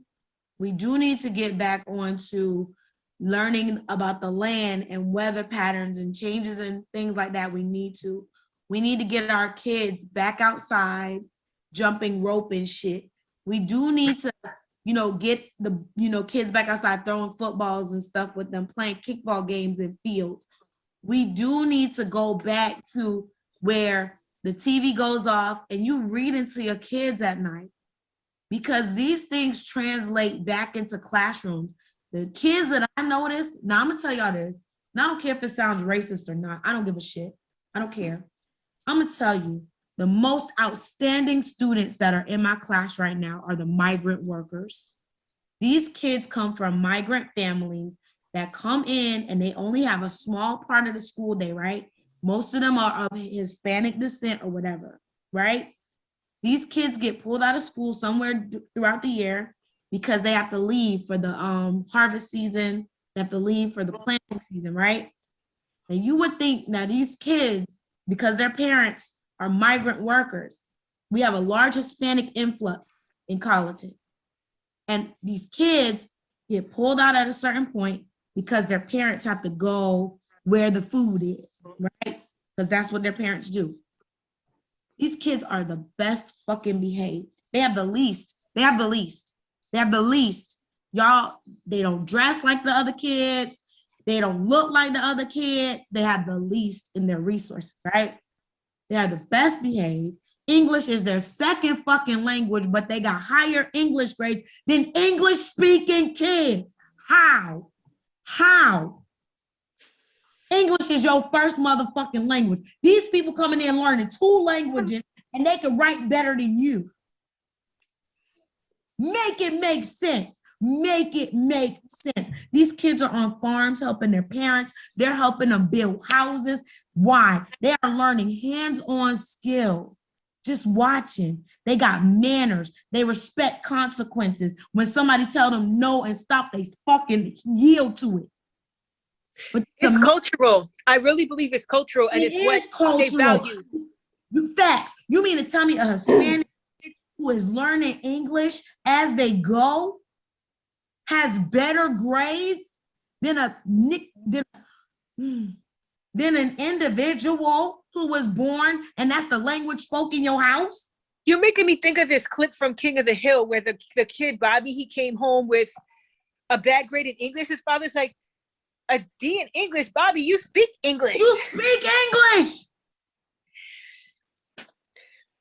How are Hispanic And it's funny too, kids? because English is not an easy, I can't imagine English would be easy to learn as a second language because of all the weird rules that are like contradictory. Words that look like they should rhyme because they're spelled similarly, except don't rhyme. And all these weird, like, I could see English being, that was the reason why I struggled to learn other languages, because I'm so used to English and my brain is wired so differently. But it's a cultural thing. I was even talking, not specifically about education, but I was talking with a friend the other night and we were saying just about how like, we wonder why certain stuff in our society is the way that it is. But ultimately, we're reproducing what it is that we actually value. It's not what we think we value. We're producing what we actually, I can't explain it, but it's like when you praise certain things. We get it. Oh, I get it. Like, I get it. On paper, you want things to be this way, but you're not sowing into that. We reap what we sowed. So when you have a culture that doesn't value education, that wants everybody to be able to speak freely however they want, so people can spew vitriol and hate, and now you can't correct, like just all this stuff, like we're reaping the benefits of all of that. So like you saying that the kids of the migrant workers are doing the best, it doesn't even surprise me, because they just have a different culture system, a different value system. And also, if we talk about immigrants in general from just a lot of different countries, because not every country, you could just send your kid to a public school. There's still countries where if you cannot pay for books or fees, your kid doesn't go. So there's people who really value education. And their parents look at it differently too. Because I don't know why Colleton has had this influx, not only of migrant workers, like a Hispanic influx, we have also had an African influx. Because that's where most of the teachers are coming from. They had to import teachers from other countries in order to be able to have teachers. And I've noticed a lot of those teachers are starting to leave too. They leaving because of the cultural differences. Because again, like Angelique was saying, we say we value education, but we don't truly value education. If we did, teachers wouldn't be paid what they are paid. Kids wouldn't behave the way they behave. You know, there is the way we regulate education. That needs to be redone, because it's sad when you got to import teachers from other countries to teach your kids, and those teachers don't even want to do that no more. Not only that, and then they put their kids, and I've noticed this too, they put their kids in our classrooms because, you know, they can't send, their kid is with them. And their kids just decline, self-esteem decline, work ethic decline. I had a parent-teacher conference with an African teacher. The mother worked at the high school, the father, the mother worked at our middle school, and we had a parent-teacher conference, and they were like, our child is struggling. Highest grades in the class. Kid had the highest grades in the class. Like, it's like, we need to move this child another grade level or whatever. But the parents are like, it's like, y'all are morally corrupt. Our kid has low self-esteem since moving here. Like, we respect education. We want our child to be well-behaved, but they picking up this stuff from y'all, and now we call them animals. We the animals. Do you guys remember, I don't know if you were on the call that time, Destiny, but do you guys remember in June, I had my friend visiting and she was on the call? That's my friend Frances. She was born here, but her parents are from Haiti. And she said that like a thing that's very common with like Caribbeans or like even like Haitians and stuff, they don't want their kids, they don't want them hanging out with Black Americans. They're troublemakers. Like they don't mind if they hang out with other African kids or like other like Caribbean kids, but yeah, a lot of them, they're raised to be like, stay away from them. They're trouble. They'll get you in trouble. That's a whole other conversation, because sometimes it's playing into stereotypes. Absolutely. Because exposure is also through media versus actual contact. And it depends where you are as well and what you're exposed to, the type of community you're in. I've seen that as well. I mean, I've experienced that, period, with a lot of other immigrant cultures, going to school, growing up, work, whatever. And I pretty much hear the exact same thing. And because growing up with a lot of Caribbean people around me, older Caribbean women were not very nice to me. Just because I'm an American girl. They don't know me. I'm an American girl, I'm trouble, basically. Don't like me. And so that just fed into me, as I don't like Caribbean women. And that's solely based on experience. It's nothing that I've seen. It's how I've been treated. And it's just one thing this is why it's important to develop those relationships, because the media is not going to change the narrative. Even with your friend, I'm sure that you've had some positive influence and changed her mind in some respect, even her joining in. Oh, she didn't say she listened to it. She was just saying that that's something that's common. Right, but it's like if she saw that for herself, she would agree, right? Depending on where she was, time and place. I don't know. I never asked her, because from what I understood, she's always been in areas where there were other like Haitians, and her church was like, she's always like, her family has always been in areas where they did have other, like their community or whoever they were associating with mostly was other Haitians or, Caribbean. And obviously she talks to me. So, but I wasn't even trying to say that to like say that the parents that Gloria spoke about were correct. I'm just saying that these are things that they think. Again, that's another thing to me.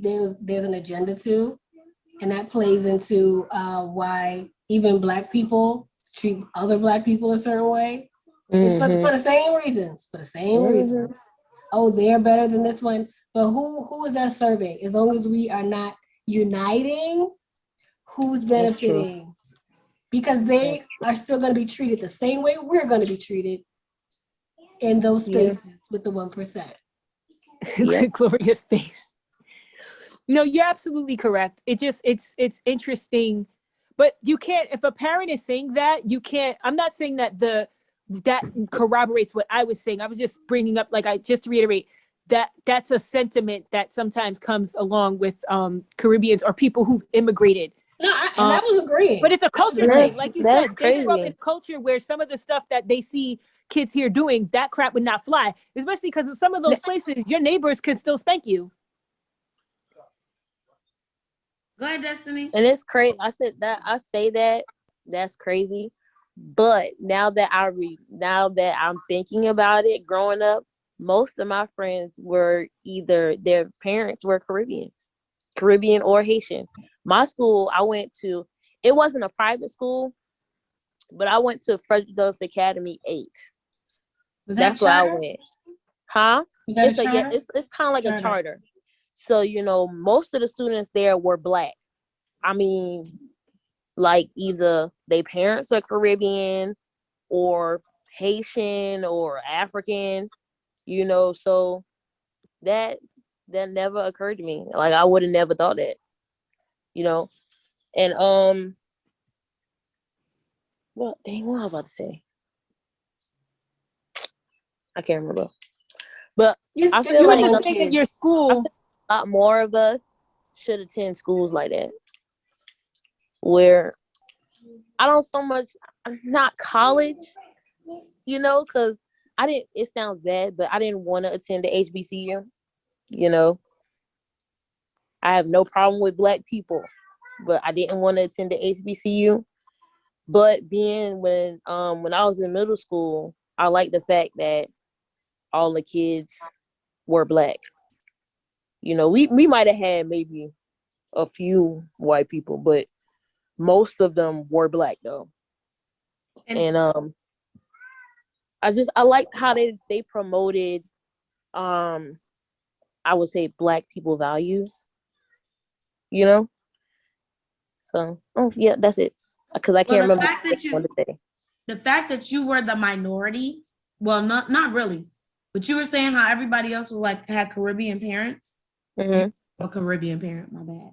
But you know how like, yeah, duh. You have a Caribbean parent. I was like, oh God, totally forgot. Scratch that. But I was gonna say you were a minority, right? Mm-hmm. Or a descendant of a Caribbean.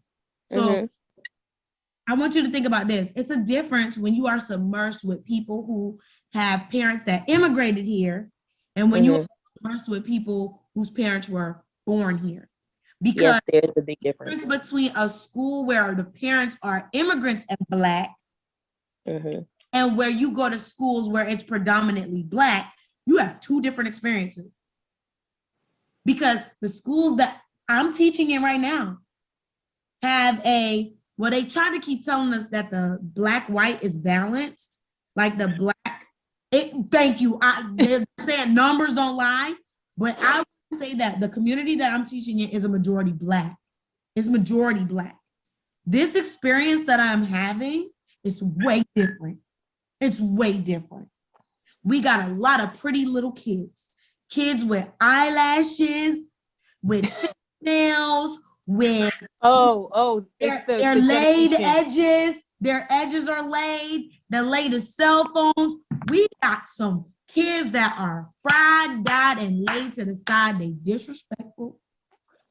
They ain't got no home training, no value for education, piss poor ethics, I can't, the feeling side, I can't even communicate it clearly. And I'm not trying to be offensive. It's a fact. It's a fact. We have metal detectors at our school now. Kids are. This is a middle school? This is a middle school. And not only that, these are 11, 12, and 13-year-old children.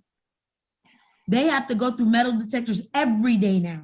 I mean, by the time you bags every day now. They're patting down kids every day now. Wow. So going to a school that is Black, but their parents are immigrants is way different than going to a school that is Black and the parents are born and raised in America. There's a difference. But that goes back to media. Black values have been on the chopping block for a long time. Because you remember, you could watch the news and you'd be like, I know a white person did that. You could do yeah. No, you would know. That was a white person that did that. That's white people shit. You can't even say you would. Thank you. You'd be like, that's white people shit. You can't even do that. You can't even do that no more. Yeah, you can. No, you can't. No, it'd be up in the air now. It depends on where it's from. But if you don't have more details other than just what happened, because sometimes I'll be getting them right now. Okay, somebody got mauled in the woods by a bear. You don't know anymore. I gotta know where. No, that's white people shit. Time of day. No. But I think it goes back to in media. I think it goes back to media. Different. I really do. Nowadays, which is a good thing. It doesn't. It's not good to be mauled by a bear, but it's a good thing. Exploring other avenues. But even with like suicide, murder, it's mostly bad news on the news. I hardly ever see any good news. I don't watch the news anymore. Oh yeah. I don't really watch it, but when it's on, it's just like death. And it's worse now because we hear about things that we didn't used to hear about. There was a time where you wouldn't hear about something that happened out in Kentucky.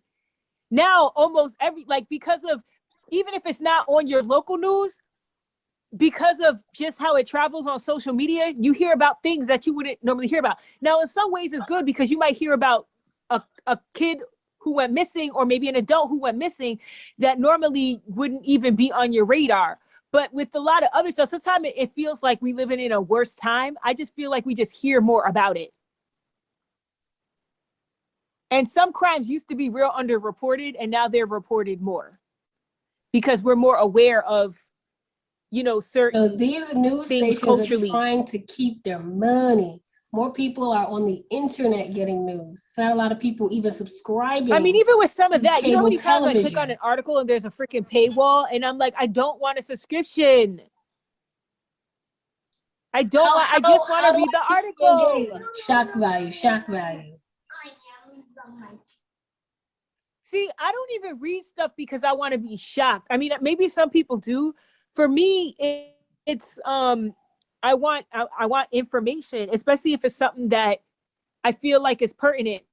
Like, I don't know, like even if somebody was to like let's say a 15-year-old girl went missing in Georgia, and the last time she was seen was like I want to know like what's going on. Are they really I don't know. It's certain stuff is gonna pique my interest, and other stuff is like if it says Florida man, I don't care. Dang, Florida that But bad. I don't know. It's certain stuff, or if it's mostly stuff about like social injustice or things like that. I want to know, things with like even like I realized that in a couple of days or maybe today. What's today? I think today might be 10 years since Trayvon Martin. What is today? Because it was like, oh, I'm looking for my phone. Yesterday or the day before. Genius. But yeah, something like that. It was like or the 26th or the 27th, something like that. But it's like things like that, as those, as that case was unfolding and more information, I'll read about that. But I don't know. I don't do it for shock value. But I don't know. The world is a crazy place. I really believe that the cure, as we talked about the robots and artificial intelligence, I think we need to start, the people who are still awoke, woke a little bit, because I'm asleep too, but woke, I'm talking metaphorically, that instead of like putting so much time, energy, and money into the artificial intelligence, we need to start focusing back on real intelligence, basics. Instead of buying, the things in the metaverse, get you a plot of land, get you some buckets with some dirt in it. You know what I'm saying? And start planting some seeds. And instead of, buying into the new trends where kids, it's 2022. Why are kids less literate? Why are they less literate? What? That's sad. Considering there was a point like when we were really young that it wasn't uncommon for like groups of kids to get passed through the system and end up not being able to read, even though they went to school their whole, thing. And I feel like that we had gotten over that. Like, no, you may not be the best reader, but if you go to school for 12 or 13, by the time you graduate, you're gonna know how to read. And now you're telling me that the literacy rates went down again. I'm like, didn't we just conquer that? Like, why are we backsliding? Because of artificial intelligence. TikTok. Because of artificial intelligence. Social media. Okay, this has nothing to do with like the robots, the short circuit thing. But I watched Mudbound last night. I seen that. What Mudbound? Remember. Mary J. Blige is in it. But I'm hoping I'm not getting my movies mixed up. But the mother, she made I'm gonna run a preview. A white family and a black family, and they go through these things, and it's like set during World War I. It was like right before and during World War I. But I said all of that to say this. There was a scene where the mother is reading to her kids, right? It's a white woman. They're in their nice little warm home, and the girls are on the floor, and the mom's in a chair, and she's reading to her girls, right? And they're like, "Ooh, mommy, one more story, one more story." And then the dad is getting ready to go out to do something. And the dad comes in, and the mother is like, "No, daddy's going to read you a story. Daddy's going to read it." So the father was like, "Instead of reading you a story, I'm going to tell you a story," right?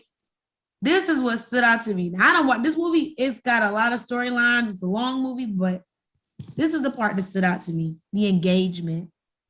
Those girls were like hungry. They wanted to hear a story. They were like, "Read to us." There wasn't no flashing lights, no computer screen, no nothing. It was like, "Mommy, read to us. Daddy, tell us a story." And they were fully engaged. When you go in classrooms now, the kids walk in the fucking door. Walk in the door. I'm bored. You just walked in the door. I'm bored. This is boring. You know why? Because this is my theory on that. Especially for kids who, some of them have had a cell phone since maybe they were 8 or 9 and playing video games and stuff. Their brain, unfortunately, is wired to be like overly stimulated all the time.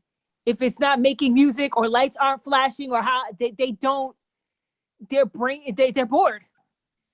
But it's that's like a dopamine thing. At the very beginning of this conversation, when video gaming first came out, there was a group of scientists saying how great video gaming was for kids.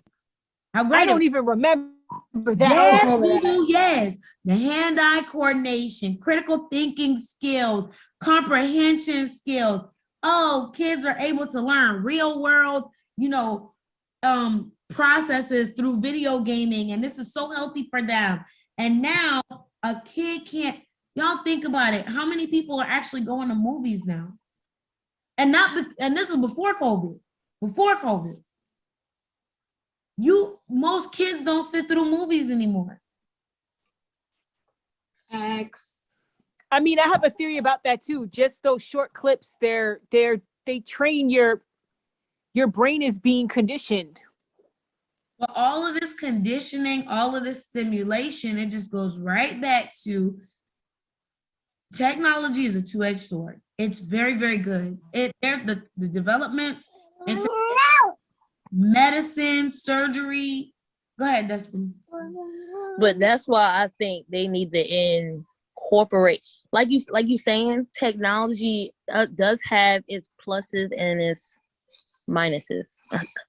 But I think if we look at how kids use technology, I think we need to incorporate that in how we teach them.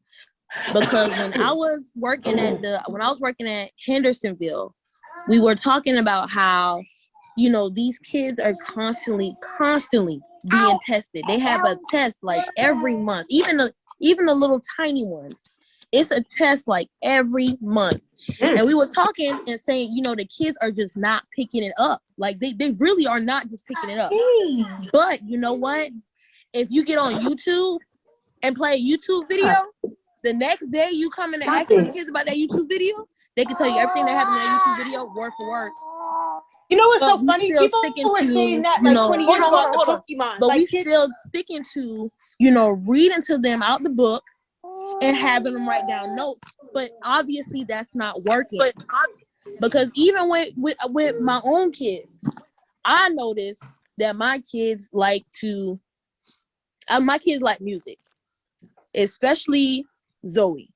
That's how she learned, when we were doing the ABCs, 1, 2, 3s, her mathematics, all that. We watched YouTube. You know what I'm saying? We played the songs. If I noticed that she liked a certain melody more than the others, that's the one I predominantly played. And so whenever I would hear her singing it to herself or singing it to me, that's where she got it from. And so we were saying, we need to incorporate a way with technology for these kids to learn where they enjoy it and where they're actually grasping it. Because we were talking and, these teachers are teaching the same thing for a whole month and the kid is still not getting it. Obviously, it's not the teacher. Obviously, you need to change how you're teaching. Well, okay, never mind. I said that wrong.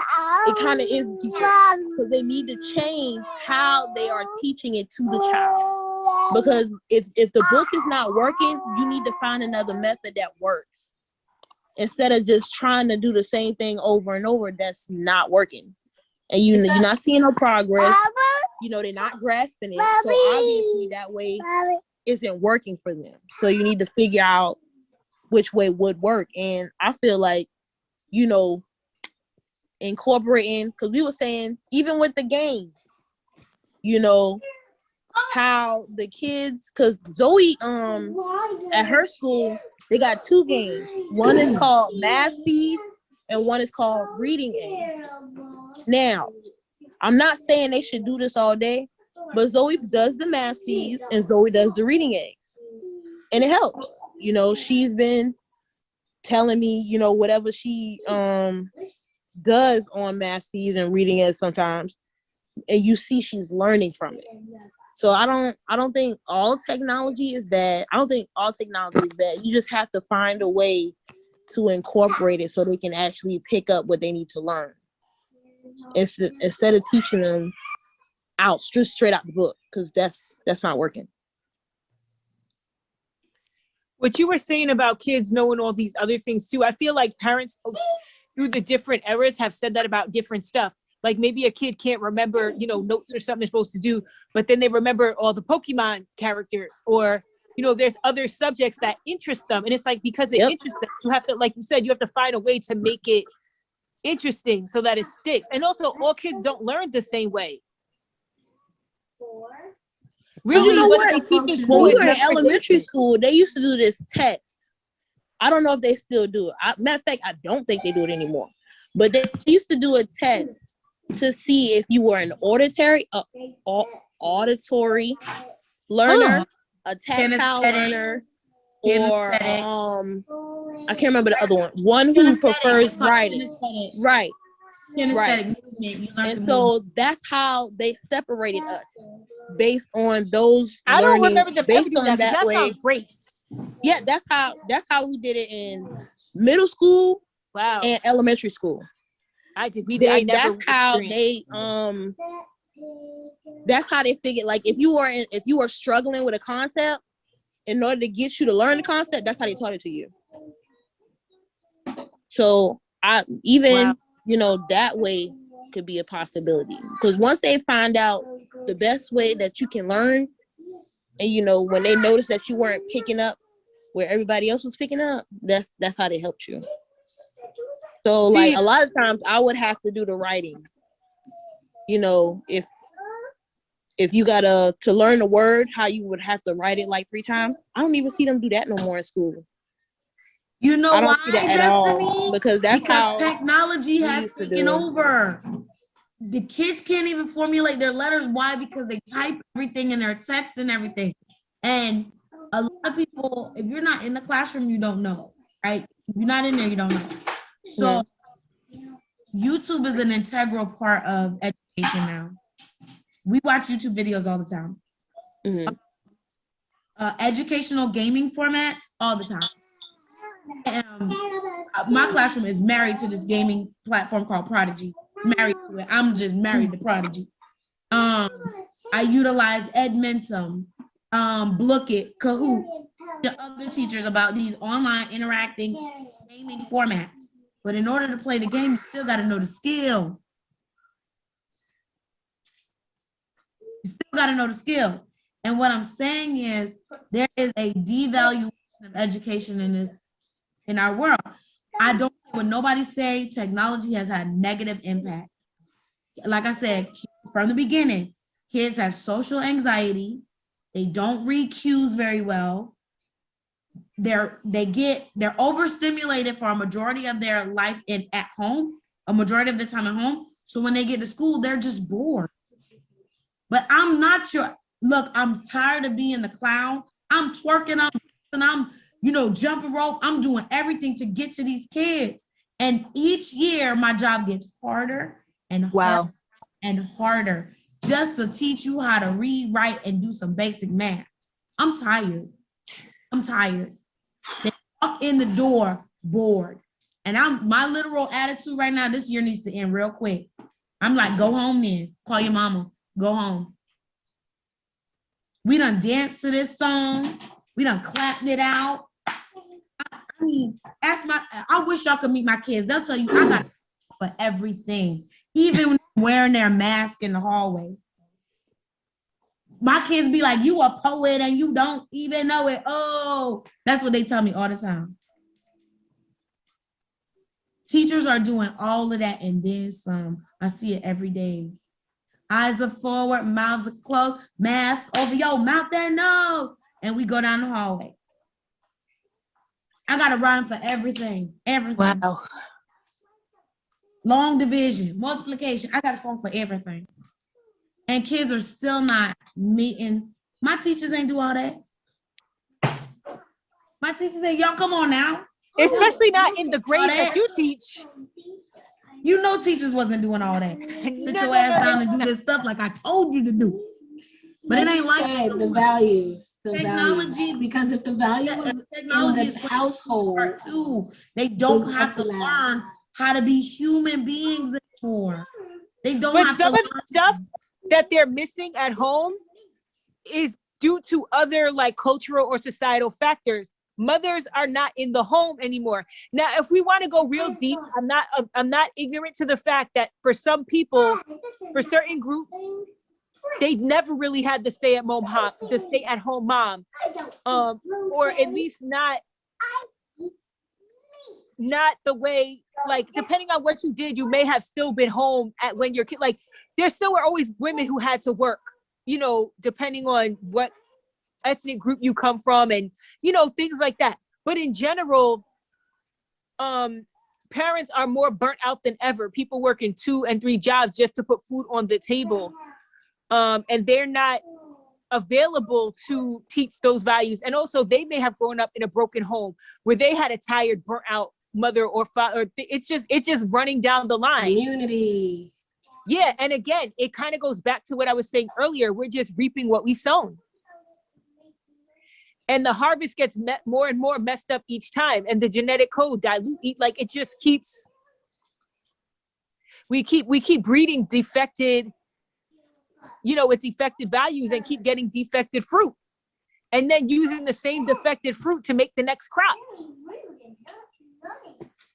But like you also said earlier, Angelique, the more it's normal. It's been normalized. Our generation, we see something different. We think too much technology is a bad thing. And they're thinking it's the best thing since sliced bread because they were born with it.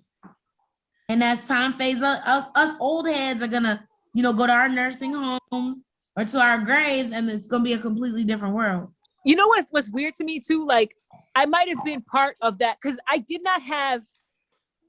We had a computer in our house when I was a kid, but it only played games, and it was hecka old. It was from the 80s. When we got it, it was new, but I didn't have internet until I was in high school.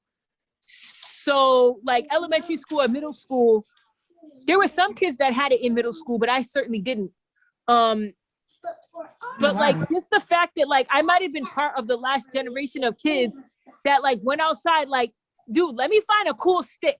And I'm like, ooh, it's a wand, or I'm rowing up, like literally stupid stuff, some rocks. And then I remember I'll be coming home and be like, what's in your hand? A stick. Keep that outside, please. And I'd be like, but it's not. She'll make me put it on the terrace. So that way, next time I wanted it, I could go get it off. But she was like, we're not bringing sticks and rocks in the house. What's in that cup? Worms? Ooh, no.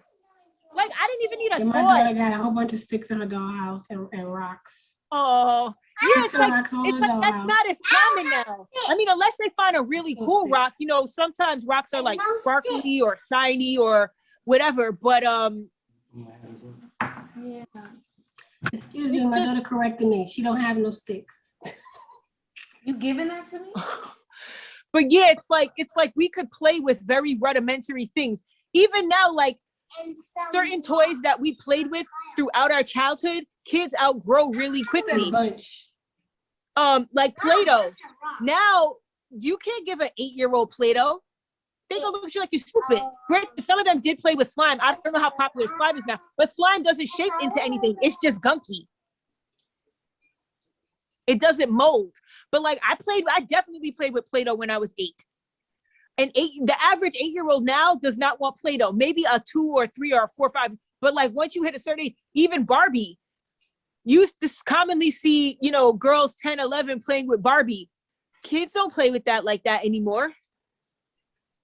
So it's a whole lot of scaling back to be done and to put into action as far as trying to map out going forward. We got to go backwards. That's the only way you're not going to fight the technology. That's not going to stop. Things are going to keep being developed. But in order to kind of protect what we have now and hopefully make some improvements on the fruit, that's what we kind of have in the bag right now. Like Gloria was saying before, going back to the farming, the actions that we are doing in the home, making sure we are including the kids within that, because they are picking up things. Sometimes we don't always know what they're picking up, but just the fact that they are off of the screens and they are away from the gaming, they're picking up other skills. And that's part of the play in those early years.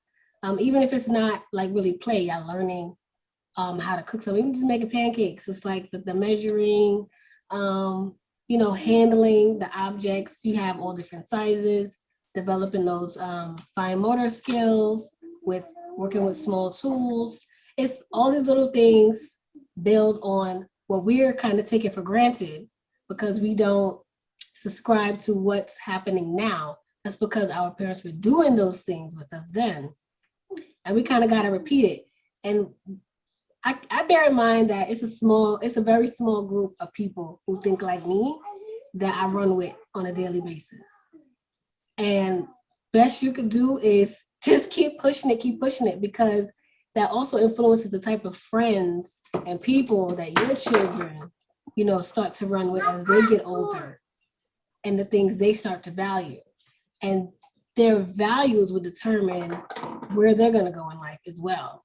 Are they going to go into, quote unquote nonsense type of careers, or even running with a nonsense group of people? Because that also happens. That's going to happen, especially when they hit those teenage years.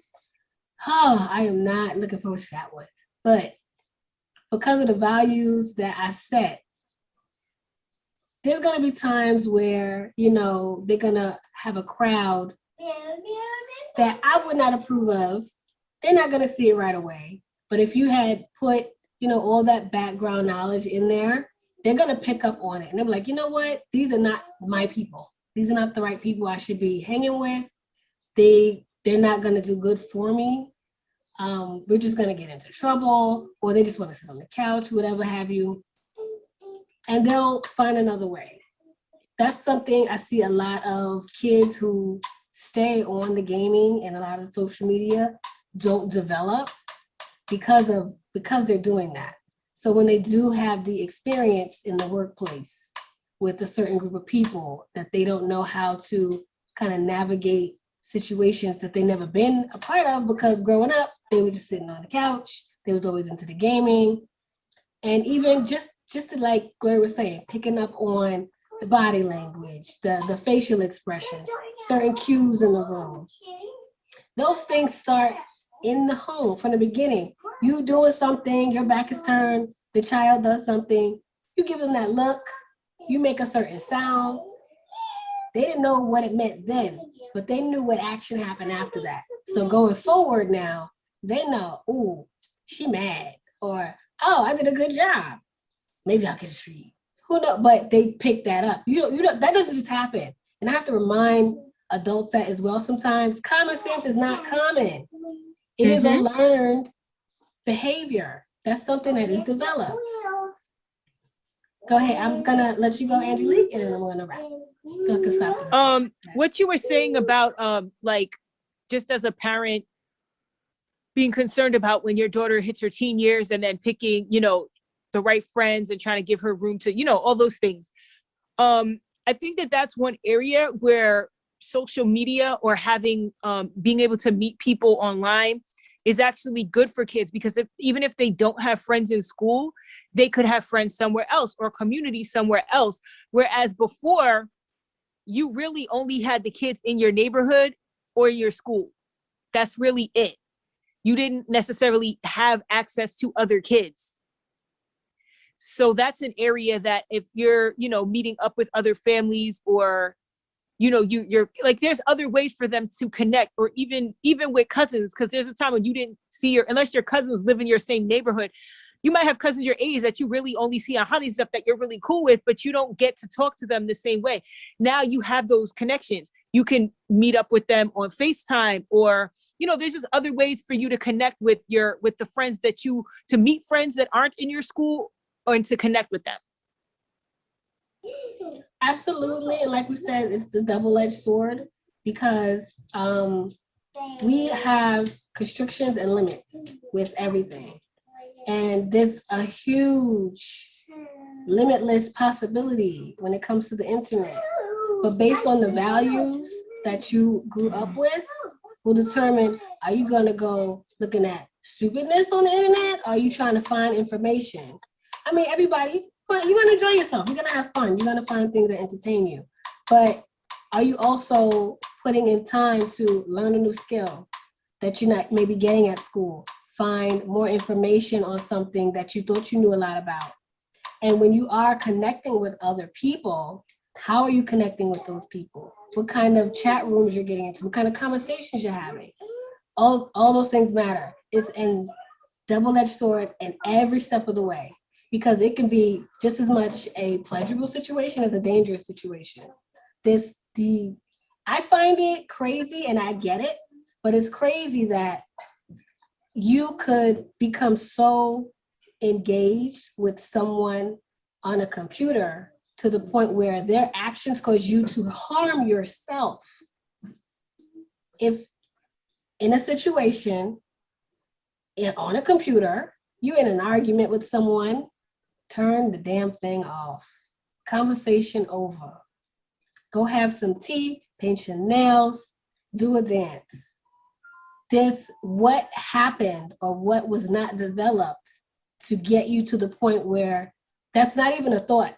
That's not even a thought. Your thought is to keep it going, keep the toxicity flowing, then internalize it, harm yourself. Suicide over social media? Shut it down.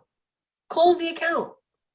It doesn't make sense to me because I haven't gone through it, and I haven't, been for years in a situation where I am disconnected in that way, that I can't see that I have the option to end this myself, that I need to preserve myself by doing what the right thing is based on what I've learned, is to get away from conflict, seek my own resolution to things if I can't resolve something with a person verbally.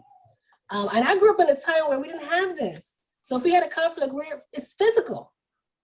And once that physical altercation happens, go to the next step. Either y'all friends, because that's something that also in my community that was cultivated. Y'all fight it out, you shake hands, you move on. Or you go your separate ways, and that's it. It's different now. It's different. And just as well as, they say sticks and stones can break your bones, the words will never hurt you. Words hurt now. Words hurt. It's killing people because of the community that's not helping to develop all of those things that's missing now that everybody's online on social media, invested in the coming virtual world that we're going to be in. Anyone have any last words? I did, but I don't think I remember it now. Because it was something earlier that I wanted to, I don't know. But we'll come back to it. We definitely have a lot more in store. We're gonna work on some more content for the categories. We are clear now. The movies are too long, so we're gonna focus into episodes and books, and we're gonna get a list going later. Thank you guys for coming. See you next time. Please visit Aurora #1 on Facebook. You can also visit our Instagram page at Aurora CCD MIZZPERRY. If you would like to donate towards books for underserved schools, please give to our Cash App at $AROARAINFO. Thank you.